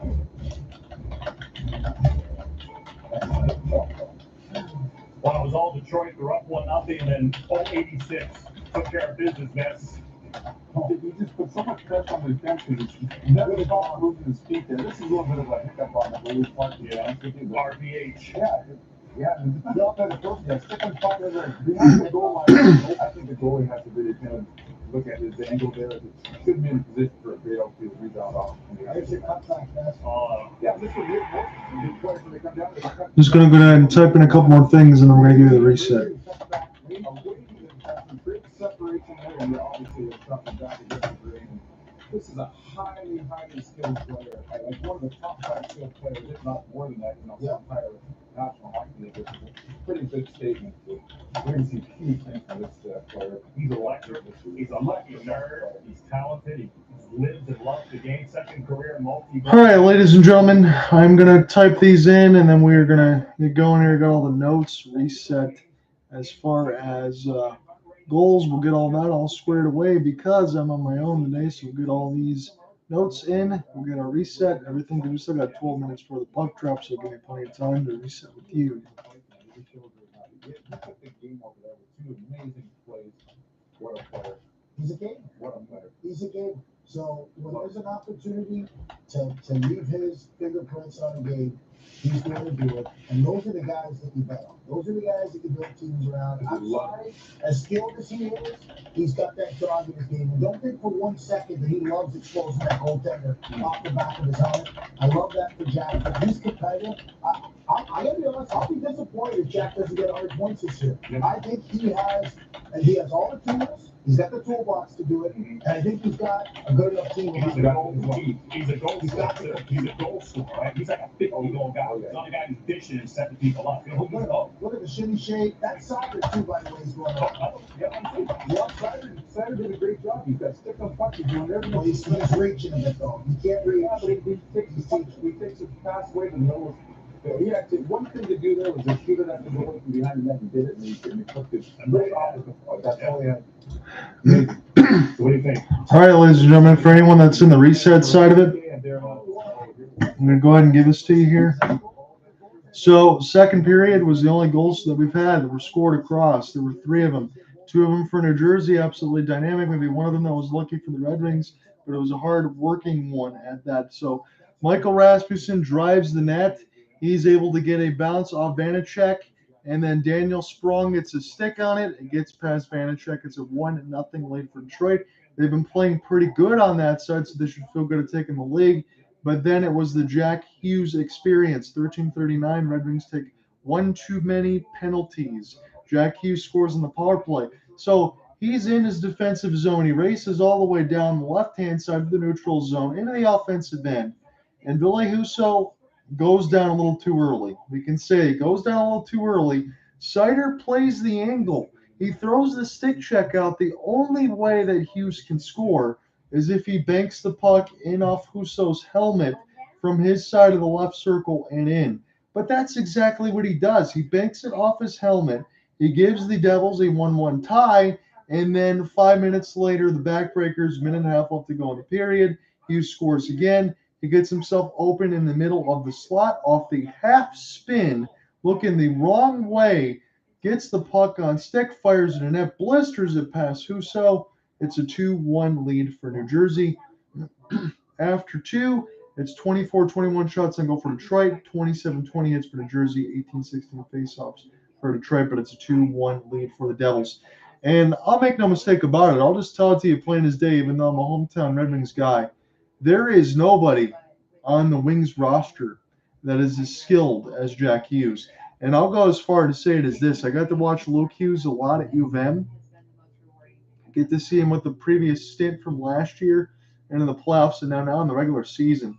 Jack Hughes and Luke Hughes are going to be, especially Luke Hughes, because Jack already is a superstar. Luke Hughes is going to be a superstar too. So I said top 5. Alec Nava went as far to say Devils beat the Stars in the Cup Finals, win the Cup. I have Mike on record for top 10. I have Cooper on record for top 10. But we all believe the Jersey Devils are going to do some damage, maybe win at least a playoff series. We'll see if they go farther. This is still a very young team, but so much freaking talent on this Devils squad. Good luck to anybody that plays them this year because they're going to need it. If they're New Jersey and you have all the franchise records for wins and points, that's with the Claude Lemieux teams, Patrick Elias teams won the Cup with Martin Brodeur. This team could be better. And the only question now, going forward at all for the rest of this, again, we're just in night 1 for these two teams, but the only question all now is this: Vitek Vanacek and Akira Schmid, is that enough? Because Akira Schmid is even believed to be a franchise-level goaltender. If that's the case, NHL's in trouble because the Jersey Devils are legit. That's my soapbox, though, but I'll get off of that now. We'll wait for the third period. I'll take the glass half full. I'm surprised this game is this close for the Red Wings. They had a good period and a half.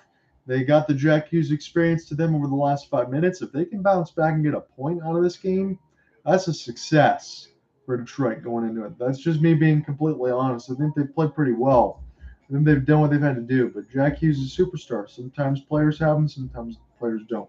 And I love Dylan Larkin, but he's not Jack Hughes, not from what I've seen right now.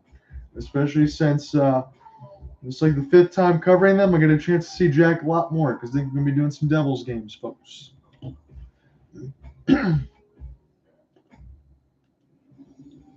back to the Discover Second Intermission Report. Two of hockey's best are back for a primetime battle on ESPN+. Two of the all-time greats, Crosby versus Ovechkin. Penguins Capitals, Friday, 7:30, ESPN+. Some captains pick the one Messier. This will be like to find some video around the hockey world. Then that's, some different stuff. It can be anything. You don't normally see the video. Excuse me. Let me hold my beverage down. Sorry, man. What's going on? Okay, my video clip number 1. You like that? Did you throw pucks back in the video? Oh, yeah. This is why I love Crosby. I mean, you cannot make this young man's life any better than you look at the expression, look at the sister, look at the father. This is what it's all about. Creating dreams, inspiring that kid. Yeah. Amazing. Good stuff. Good stuff. That was the Ferrier. Was that? First NHL game? First NHL game, they're off the Ferrier. And look at this. I played 25 years in the league, and my family, just like this, lived every moment. And look at the father. He's so emotional about this. Look at the family. Is that how your dad reacted when you knocked the guy off the tickets? Dog on the field next to you, like dogs, right? Well, look at the skill set here now. Look at the ball possession. Look at the balance. No, you just hands. Just going to go ahead and grab my phone plug real quick. This is what the Oilers defense needs. A little bit of get on that puck there. This is happening. And don't give it away. Hey, Oilers played like dogs last night. Hey, ESPN Plus Power Play. ESPN Plus. All the hockey's free. There's no surcharge. No pay-per-view. Over 1,000 games. It's a great deal. PK's Place is on there. Yep. All kinds of sports. Artemi, there's nothing quite like a Shore and Panera, and I suggest you try it. Oh, Twisted Wrister 3-0. Paterka 3-1. So all these games, it's a great time of night on ESPN Plus. All these games are in the third period. Oh, Zach Werenski missed all that time last year. We were worried about a knee injury, guys, but they're saying quad contusion. Man, goodness, there for a player who was missed most of last year. All last year. Yeah, I thought he got tore up his knee. So this is good news with the situation. JD Van makes it 1-0 Dallas. They're a cup contender. Yeah, they're going to be in the mix for sure. They had a great draft last year, and Jamie Benn keeps on doing it. This guy doesn't see the age at all. He's a real warrior. And how about Tyler Tucker from Thunder Bay, Ontario? That's it. All-second career NHL for Tucker. The top Thunder Bay with Tucker. The Jackets going to make the defenders win. There he is out. Shoulder pads off. Focused on that second career hat trick. He's not wearing 2 points. Not now. Oh.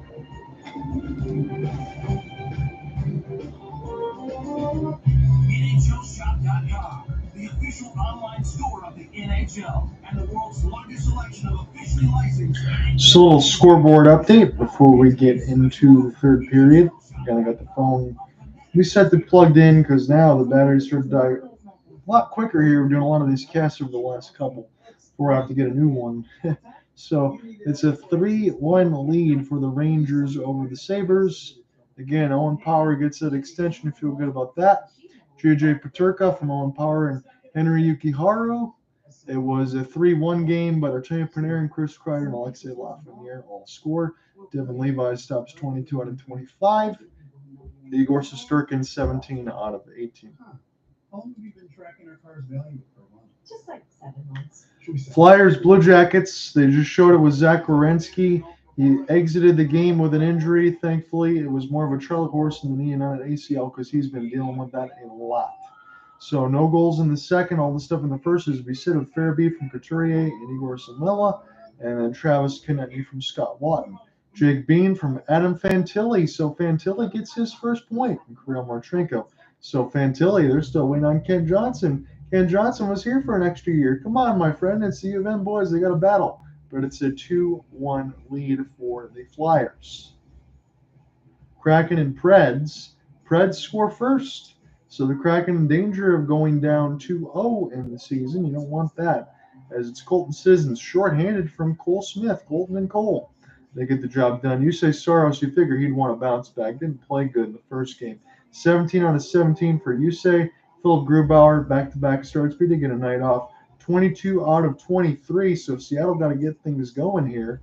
Again, you have Yamamoto in the lineup. He's already at a -1. Ty Cartier did get the call-up. I think it was for Pierre-Edouard Bellemare, who got hurt blocking a shot. So I wondered if Ty Cartier to be the next man up. Ty Cartier is the next man up.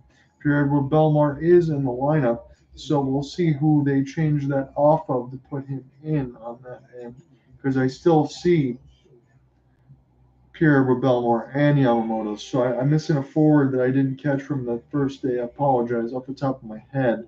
But the defensive pairing of Borgen, Dumoulin, Dunn, Luxek, and Schultz stays the same as Seattle trying to get their first goal. Again, they got one more game on the road, I believe, until they go back home with Climate Pledge to get the home opener. It's a 1-1 game between the Stars and the Blues. The Stars, I would think, are a Final Four favorite. They're still that way for me. Jamie Benn gets the first goal of the season for the Stars from Delandry and Wyatt Johnston. And Tyler Tucker from Jacob Verana and Sammy Blais. Jake Ottinger stopped 10 of 11. It is 15 of 16 from Jordan Binnington. He can explode like a volcano, but when he is on, he is definitely on. The Wild still have a 1-0 lead. We'll see who that goal is for. Brock Faber from Matt Boldy. They added an assist for Joel Eriksson Ek. Gustafsson still stopped 20 of 20 as he's unblemished. And Sergei Bobrovsky, 12 out of 13 as his numbers are up as Florida's get in on the scoreboard. As far as some of the injuries, I do see Matthew Tkachuk in the lineup.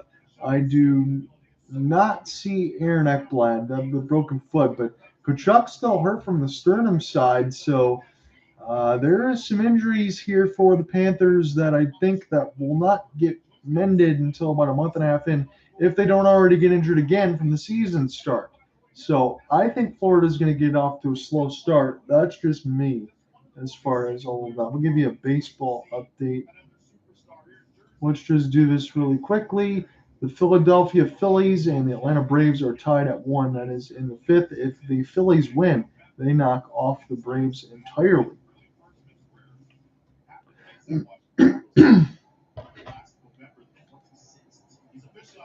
So let's get into the third period start as this is flipped in by Vitek Vanacek. Again, the Red Wings are down a goal.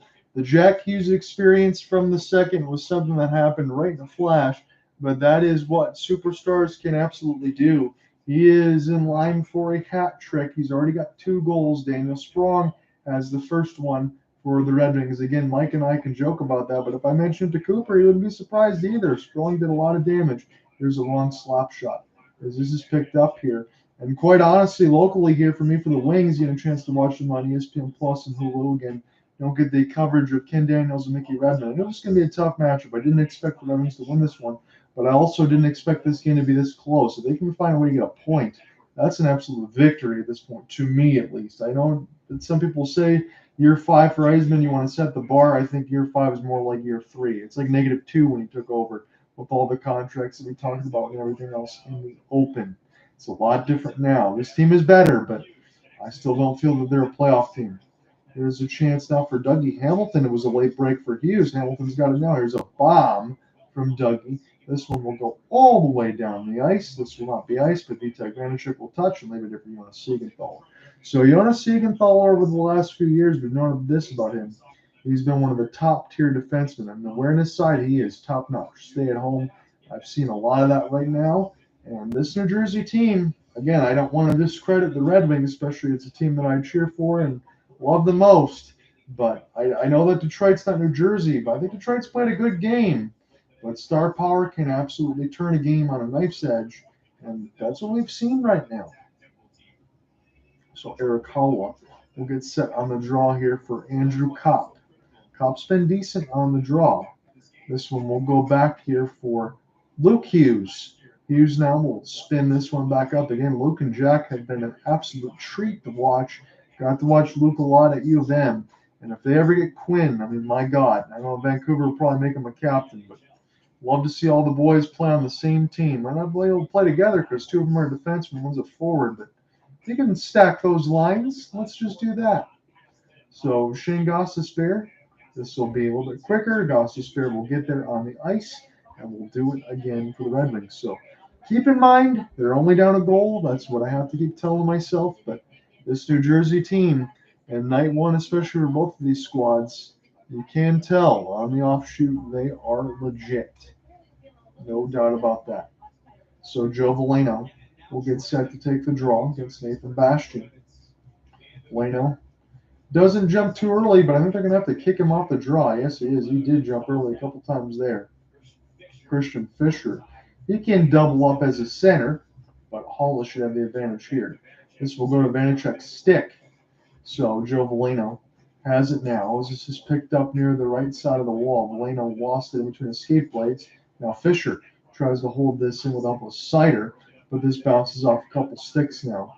And this will allow Andre Plottville to gain the entry. Plot will take a long shot in. But Lake Uso has not played poorly, but he's given up 2 shots, 19 out of 21. The only one he'd like to have back is the one that bounced off the back of his head, but he went the butterfly too early. But to be honest, Jack Hughes is the only spot he could have shot at, and he still scored because he's that good. Sent back around it for Luke Hughes, lost it in between his skate blades, and now Gostisbehere will try to locate it. As Smith has it now for Michael McLeod as they'll get this across the blue line side. Here's an opportunity for McLeod off the backhand, and Husso make a breadbasket save and hold on with 17:08 left to go in the third. So again, that mask looks clean for Ville Husso. I just wonder as we go along. Again, I have no issues with Husso here on night 1. Again, I haven't had any issues with him all year. I understand those numbers and the save percentage was under 900 and this and that, but he got overworked. But when we do see James Reimer and you do see Alex Line, he needs some adequate help because Nedeljkovic and Magnus Hellberg did not provide that last year. It was pretty much Husso Island last year. So JT Compher for Justin Hull. As this is picked up, Hull turns it over. And this will go now here for Gostisbehere as a recollect for Robbie Fabry. And shovel this one down the ice. 35% of the Devils' goals are off the rush, so when they get the speed and they get the angle, they do not hesitate. As this is a slap shot from 100 feet, Gostisbehere will just ring it around the inboards and gain the entry. JT Comfort now trying to jump in, will squeeze off the Devils as this is recollected for Dawson Mercer. Dawson Mercer will try to get this ahead now left to right as the Devils are in the home reds with the black pants. The Red Wings are in the road whites with the red pants. Again, I'm never not used to seeing that as the home jerseys, but it's switched for the last several years, so I just got to get over it. Cobb, as this one goes toward the net, it broke the stick, I believe, of Jonas Siegenthaler, but he will be able to finally skate back. He's going to be able to get a stick as this is recollected for Daniel Sprong. Can he get another one? This bounces off the broken stick. Will this stay in with the Red Wings? Jake Wallman fires it at the net as this one goes wide and sent back down the ice. It could be a 1-on-2, but he's back there and goes ahead and picks it up as Shane Gostisbehere. Kopp from Rasmussen will try to recollect now, as this will be recentered by Tyler Toffoli. He'll shuffle the vulcanized rubber and across the neutral zone now and flip it back down the ice. So time is not against the Red Wings yet, but eventually it will start to become a factor. It's only a 2-1 lead for New Jersey, but again, Jack Hughes, I think he can get a hat trick, and if you're getting an empty net pool at this point, I have no doubt that they're going to try to give it to him. As this is played in off the wall, picked up by the Red Wings for a moment, and then the Devils will recollect as Jesper Bratt lost it. But now Marino will hold near the right side dot. This bounces off the outside of the cage. Costin will try to locate.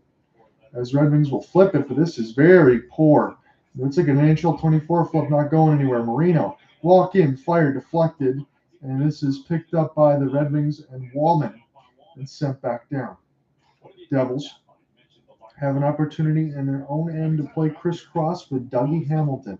As they'll recollect the entry now, Hall with a long shot. Pick this back up in behind the net as this is bounced off the wall by the Red Wings.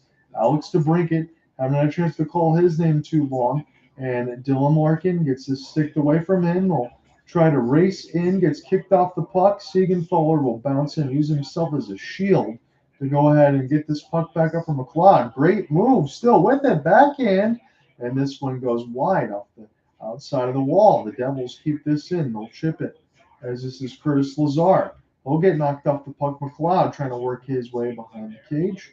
And this will be recollected for Luke Hughes. He'll fire. And this will be right in the catching glove of the Husso. 14-10 left to go in the third. It's a 26-23 shot advantage for Detroit, but they are down by a goal. Daniel Sprong has the lone one for Detroit. Jack Hughes with a pair of goals. One banked off the back of Husso's helmet, and then one in the middle of the zone that was absolutely spectacular off the half-spin wrist shot. So it's a 2-1 lead for New Jersey. As they're profiling Luke Hughes, again, you can profile Quinn, Jack, whoever, all the Hughes boys can all play hockey. Wonderful bloodlines. Again, they're all superstars. They could probably all be Hall of Famers. I know it's way too far ahead to prognosticate that for how young they are, but that's how good they are. It really seems that way. As this is an overhead cam, this is picked up by Justin Hall. Hall's got him now as he'll make the safe play, put this around the inboards. John under with you on the solo call between the ESPN Plus and the Hulu stream, as this is sent back around now toward the right side red line. This is deflected, and now this will be Gostisbehere zooming in on a wrist shot. He was looking like the Arizona Coyotes self there. He'll fire in and get his space. Vanacek holds on, and we go to commercial break. Devils still up 2-1.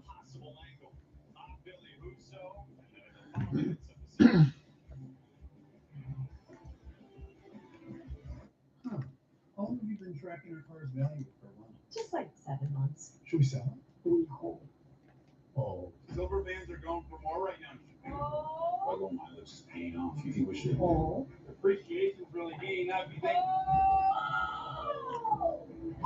We just get 2.5%. Put on it. Already sold the Carvana. Go to Carvana and track your car's value today. When you're able to connect your finances and your gifts of giving and time and talent, it really helps fulfill my desire to be part of a greater good.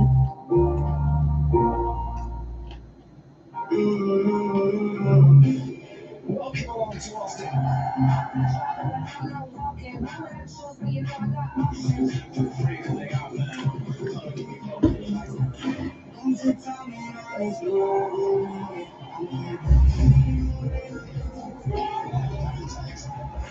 We'll see if anything changes here in this third period. It was a good first for the Wings. But after Jack Hughes and a couple goals, we'll see if it changes at all. Because I feel like Jack Hughes might be on the hat trick watch, especially if it comes down to an empty net, one goal type game that it is right now. You got superstars on one side, you got good players on one end for the Wings, but they're not superstars. And that's what I'm seeing here in night one. I profiled the first 13 games for the Red Wings. It is as murderer's row as it gets. I've asked the same question alongside Alec Nava, Cooper Hopkins, and now Michael Swart at 7-6 in the first 13 games for the Wings would be happy with. They all said yes. Two went 7-6, one went 6-7. That seems like more along the lines of where we could see ourselves, depending on how this happens. So Dylan Larkin, off the face-off win. Wings trying to keep this in the defensive end of the Devils. But a good split by McLeod. As this is picked up now for Raymond. Michael McLeod has some ability too. I don't care on the fourth line. He seems much better than that. Larkin gets upended, doubled up. He's slow to get up, but he should be okay. As this is picked up by the Devils. Late arriving now is going for 2-on-2. Lots of space. And Marino can do whatever he wants with it. Looking for a tip out in front of the Devils. Here comes fake slapper. Holding it in for Alexander Holtz. As this is picked near the right side of the wall for Jake Wallman. Wallman now against Alex DeBrincat. As this is picked up. As the Wings will dump this in across the neutral zone.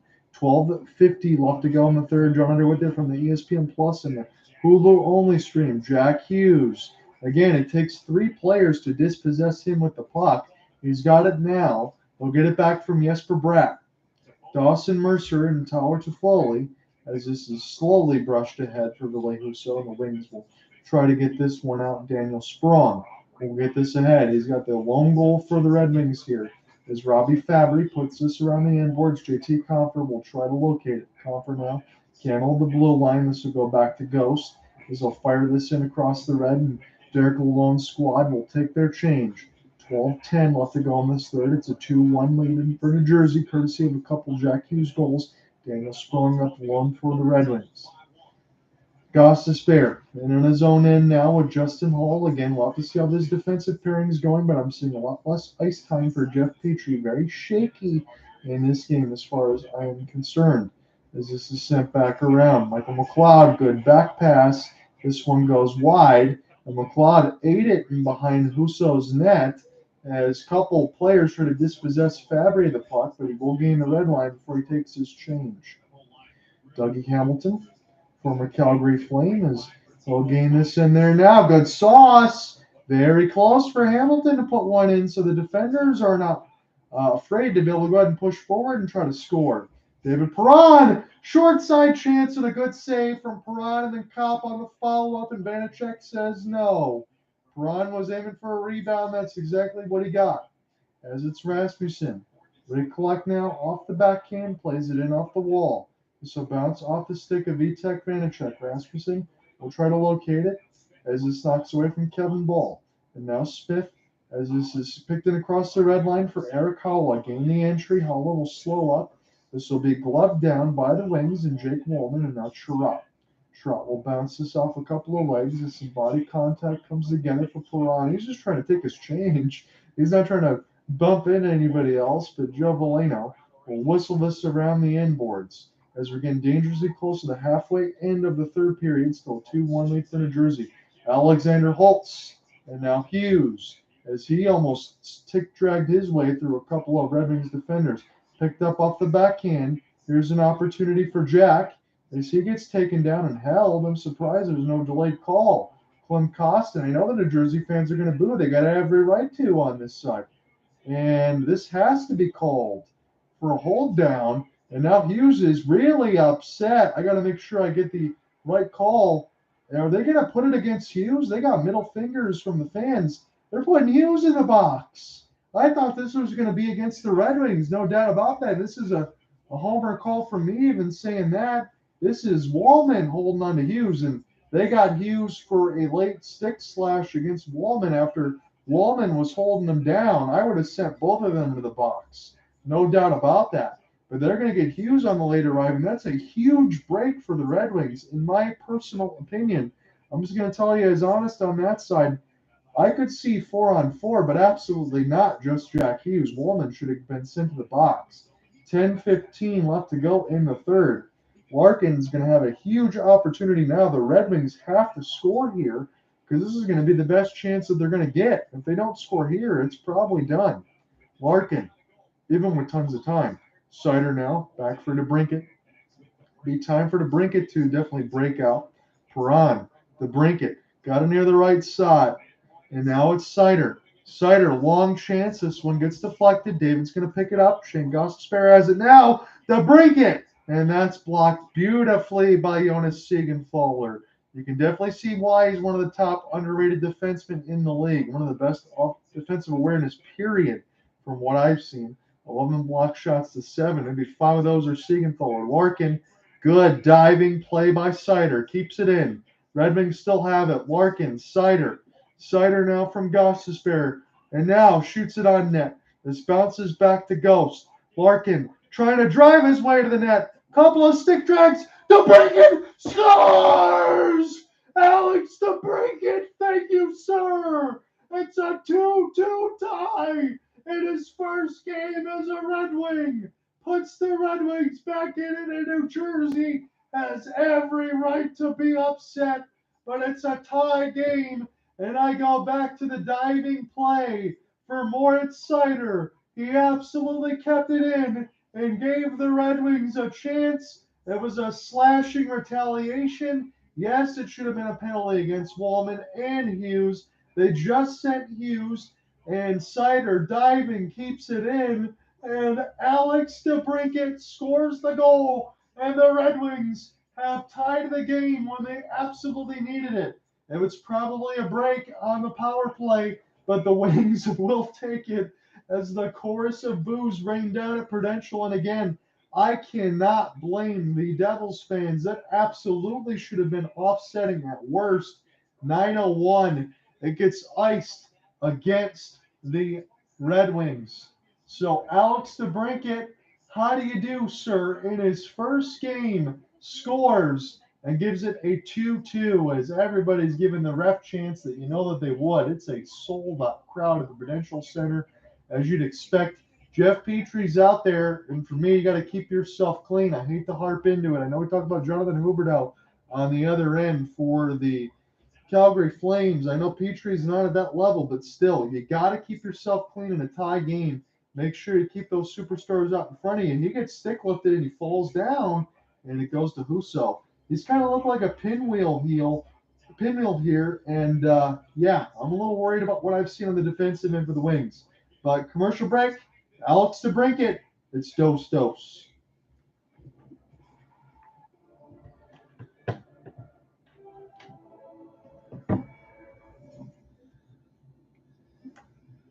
Wow, that was a game changer. Should have been a penalty on both sides again. I can't punch that button enough. But they send Hughes to the box. The Wings get a power play, and Alex DeBrincat gets the goal. I can't believe it, honestly. I am understandably pumped because Alex DeBrincat's got to be able to bring the pain train, but my God. Where educators can come together and build each other up. Popeye's new sweet and spicy wings don't make sense. Marinated and tossed in a blend of chili, garlic, and ginger, as sweet as they are spicy. Nice catch. But David, Just like my nana. We don't make sense. We make chicken. Now that chicken without mine. Welcome to Austin.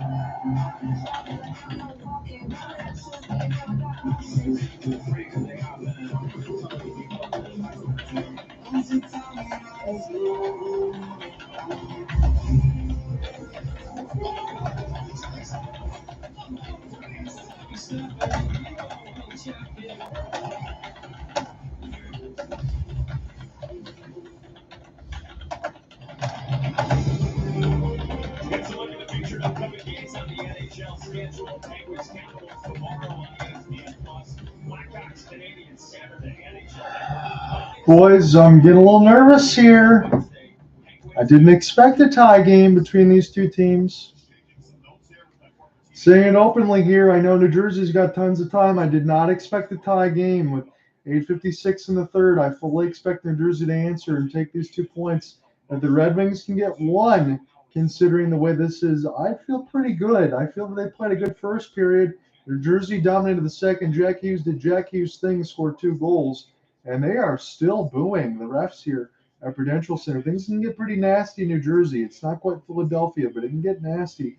4 penalty minutes tonight, 6 penalty minutes last season on that side. So that's kind of crazy, but you got 2 goals on that end. Definitely not his fault. Should have been a double call, 4-on-4, but the Red Wings will take it. Sider kept it in. Larkin set up the brinket. That's a beautiful sound for Wings fans, and it definitely made my heart skip a beat, no doubt about it. As this is sent in here for JT Compher, as this is played by Sprong. Sprong now for Compher near the right side of the wall as the Wings will try to keep this in, and this is reworked by Compher, and this will fall back to Ben Sherratt. I'd be happy as a local fan on this side if the Wings can scrap 1 point, considering the way that they've been playing. If they can take 2, I mean, that is an absolute eye-opener. Jesper Bratt walks right down the middle and fires wide. My goodness, in between Jesper Bratt, Jack Hughes, Luke Hughes, Andre Palat, any of these high-skilled players. I haven't even seen it for Toffoli yet, even though I know it's pretty much a first game from New Jersey. But any of these forwards can absolutely walk in and snap. You got to be careful and cut that space down. As this is picked up now for Jack Hughes, he's back out there. This will fall back to Mo Sider now. Sider going to use that long size and stick reach. You can't flip it out of the zone, but it'll be picked up by Michael Rasmussen. Again, just happy to see him get away from some of the injuries because he can use his size and speed. He's really turned into an underrated power forward. The opportunity now for Jack Hughes is he's getting some of the so I think the Devils are getting a power play because I do hear some happiness on that side. I see a slashing call. That's going to be signified against Detroit. We're going to have to see who it's going to be on. So slashing, I'm not going to say makeup call or anything like that. I think it's absolutely the right thing. I guarantee you David Perron did slash. And this will go ahead and put him into the box. And David Perron, 2 penalties on that side. Jack Hughes, a couple penalties, a couple guys you don't expect to be in the box as often. And yeah, that's called right in on the hands, no doubt. No problem with that. I mean, we'll see if Jack Hughes can score the hat-trick goal that gives the Devils the lead. That's pretty much what's facing there. JT Compher, 9 of 15 on draws. Very good on that end. Hischier just 7 of 21. So JT Compher, you know that he can do that. You got Kopp as well. They're very good defensive forwards.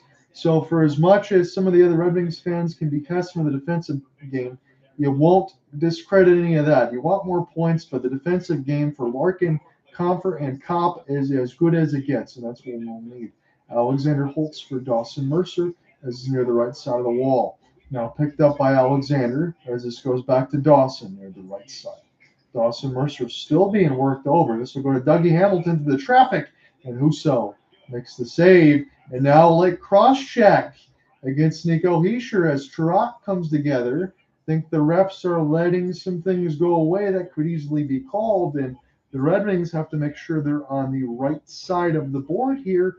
Don't get a little too frisky because another power play for New Jersey could absolutely be the death sentence, and it would be enough to finish this game off in regulation, just being as honest as I can be. Lindy Ruff, he just has a stone face here as he's got that contract extension, but he should be up with that. Kopp wins the draw. So I'm loving Kopp and Compher in this game right now as they are clearing this down the ice and doing their job defensively. That is why Stevie Y brought them in. You don't need to do anything flashy. Do what you need to do in a game like this that is winnable.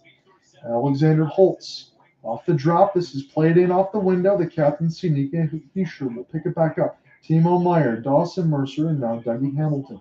Near the right side dot is Holtz. Good stick in the lane from Woolman as this goes back around the boards again for Nico Hischier. Mercer slows it down, try to get Holtz that was cutting to the net, but the pass goes too wide. Holtz will play it around his own end. Dawson Mercer off the backhand will get it back. And a second effort. This goes to Dougie Hamilton. Now Alexander Holtz fires. And this one bounces off of the Devils. One of them is shaken up. And that was Timo Meier again. This is the second time he ate a shot from his teammate. So it's been a rough game for Timo here trying to provide the screens. Yeah, you pay the price to get in the dirty areas, and sometimes you suffer friendly fire. He did so twice. That one might have just missed his head from Dougie Hamilton and Alexander Holtz. This one got blocked by a Red Wings player and then almost hit the head of Timo Meyer. So Jack Hughes, 6:05 left to go in the third. I just want to see the Red Wings go into with a tie game at this point. If not, I'll take the lead. I don't think so, though. Jack Hughes, not for Luke. They play crisscross off the sauce. It's Jesper Bratt, and a good takeaway for the Wings again. This penalty kill is much needed as David Perron is in the box. And they've done pretty good here with Larkin, Comp, and Comfort. Luke Hughes gains the skate. He'll slow up, leave it for Jesper Bratt. Gains the entry very beautifully. The transitions for New Jersey have been absolutely picturesque. A chef's kiss as this goes from Luke to Jack. Walk in, fire, and snipe. And this one gets deflected up and on a play with 8 seconds left to go in New Jersey's power play. I'm going to take a look at this really quickly as we're going to get under play in a moment. I'll just give you the reset here as far as the power play totals. It'll be New Jersey, if this is done, 1 for 6, and Detroit will be 0 for 3, so they will have to clean up some of the penalty kill. I mean, the penalty kill numbers are fine. Too many penalties nonetheless. If you're a Wings fan or anything watching in general, 6 is just too many, especially for a team like New Jersey. They feel like they want to do better than 1 of 6. Arakawa off the tie-up. This is very contested. This is going to burn time. This is going to really upset the fans in New Jersey as Comfort is being held. He's holding Arakawa, I should say, on that side. So fans have already been upset about a couple of penalties called against Jack Hughes, and reason being is this. He's got 2. He had 6 penalty minutes in all of last season. He's got 2 in 1 game. So he's already getting a chance to double up anything that could have already been there at this side in night 1. So Comfort is holding on, and he's got him by the neck. So, yeah, I think the refs are definitely letting get away for something. I think the Red Wings have been the beneficiary, no doubt. So Goss is there. This is right in off the window for Rasmussen as Perron comes out of the box. Now you got to watch out for the counter. It's 4-on-2, but still the Devils in their speed. You can never tell. It's Curtis Lazar. Try to get this one to Tomas Nosek. On the 5:05 left to go in the third. As Kopp gets spun around. This will go back into the defensive end, and Goss is got to get back on his horse. Jeff Petrie, as a stick gets slashed out of the hand of one of the Devils. They're going to go down to the bench. Red Wings still have with a man advantage, really, with a broken stick. Can't get out of the zone. This is sent in through the right side, Don, as Red Wings are in trouble now. They're hemmed in. As this played in off the right side wall, as this pressure will start to mount. Petrie, I just want to see him play something clean here. He'll just take a flip. This one goes down the ice. And if this is iced, oh my God. For Jeff Petrie, this is a negative for me here on night 1. I really don't want to get too far ahead of myself, but I think he's been awful in this game. I'm just going to flat out say it. Icings, just uncompromised play, not sure of himself, kind of flopping around in the own end. That is a way that you get yourself demoted as far as ice time. I understand bringing him here locally. You got Dan Petrie, the former Tigers pitcher, on that side with his son, but this is a little yikes for me here on the road. You got to clean that up, especially against a team like this. 1 by New Jersey. Marino scores. I'm going to put that one on Jeff Petrie. Sorry, I have to. Dougie Hamilton scores off the slap shot. It's a 3-2 lead. Can't ice the puck. They were just pressuring. You got to be smart about that and chip it off the glass too. Whatever you can, can't ice it. Dougie Hamilton scores, and that may very well be the nail in the coffin with 4:23 left. That is a very negative yikes for Jeff Petrie in this game, just being completely honest. I very rarely go to that so much in the very first game, but when we're talking about defensive pairings, and you got Petrie, Hall, and Sherratt, and you want to see things improve, no. That is a no. 4:23 left to go in the third. New Jersey is very well probably going to take this game at this point. And for as good as Detroit's played, again, they got beneficiary of a power play call. You feel like they should have at least gotten a point out of this. But, again, Jack Hughes did some Jack Hughes things, and you got a goal that you needed from Dougie Hamilton.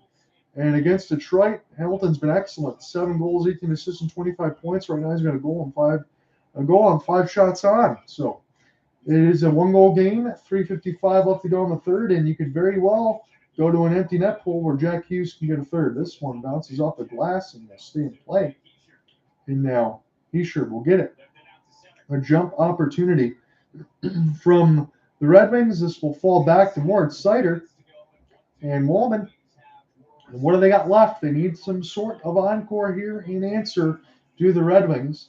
Again, they've played a good game. I don't think it's been poor, but it doesn't matter. Here's Hughes dropped. And a good play in the slot by the Wings to cut off Jack. Here's Shane Goss to spare. Fabry, as this goes near the right side wall, as this will be recollected. Fabry's got it now. Try to get stick on puck to Shane Goss to spare. Secondary effort. He gets taken down as this goes to Hall. Fall back here for New Jersey. Very dangerous. Here's a cross pass for Jesper Bratt. And that got knocked away as Shane Goss to spare played some great defense. I want to give you a positive signing. I'll throw it to this. Shane Goss to spare has looked very good. I'd give him the bulk of the minutes. Justin Hall hasn't done anything bad. But Jeff Petrie, absolutely not at this point. As this is picked up, I don't want to see him for the rest of this game. As this goes back around for Andre Palat driving and a tripping penalty called.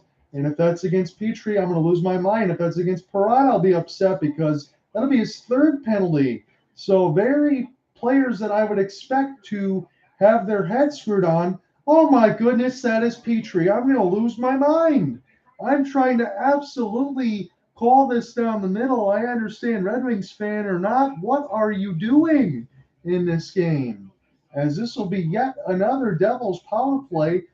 They don't want to go 1 for 7, but they're going to get their 7th opportunity, and I'm going to lose it.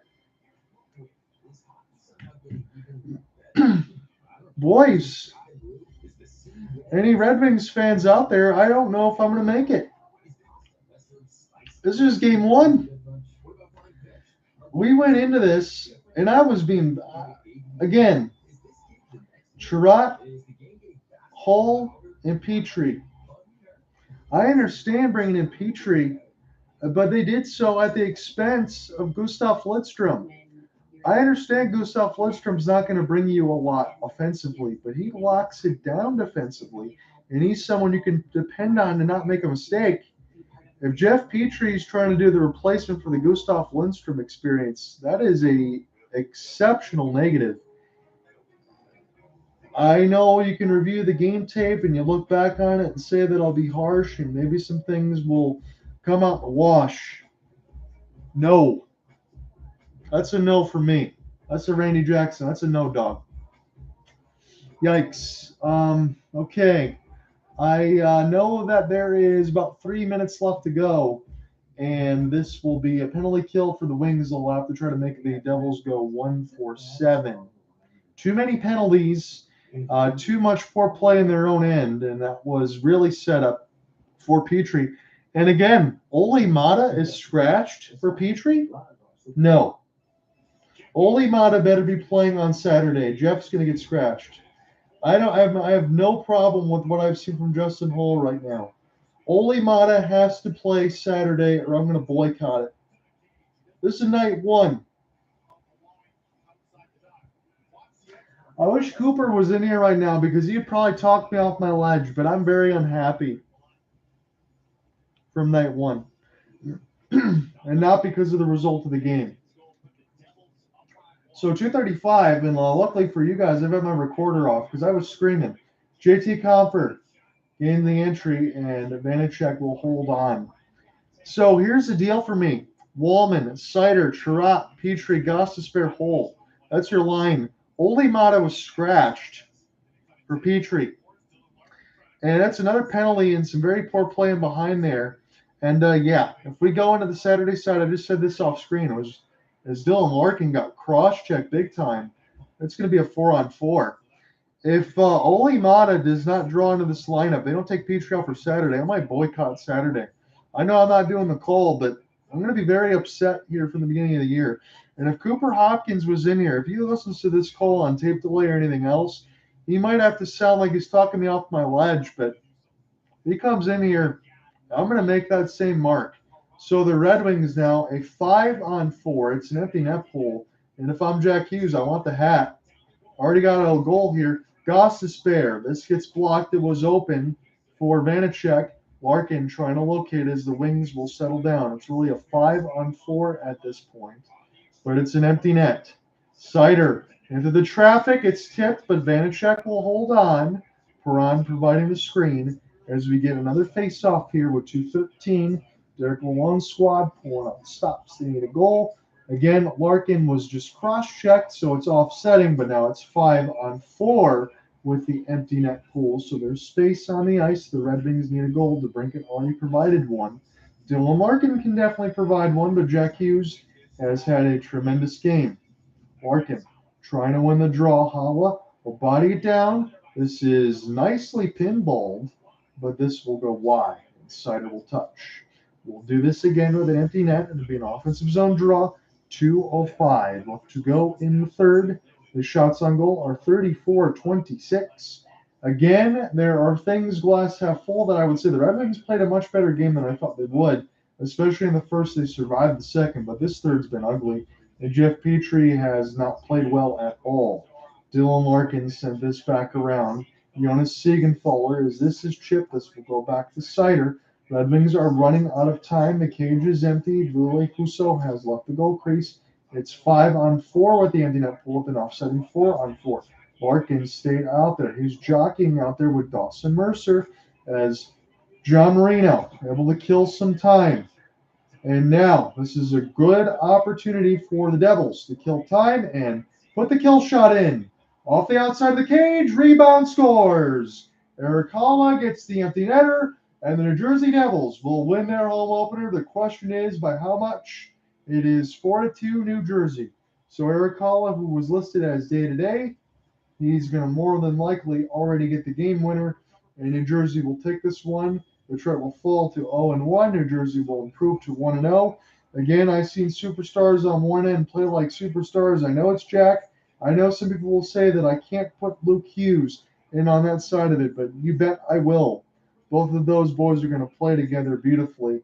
And if they could have Quinn, even though I think he's going to be the captaincy for the Vancouver Canucks, I mean, my God, the Hughes brothers are great.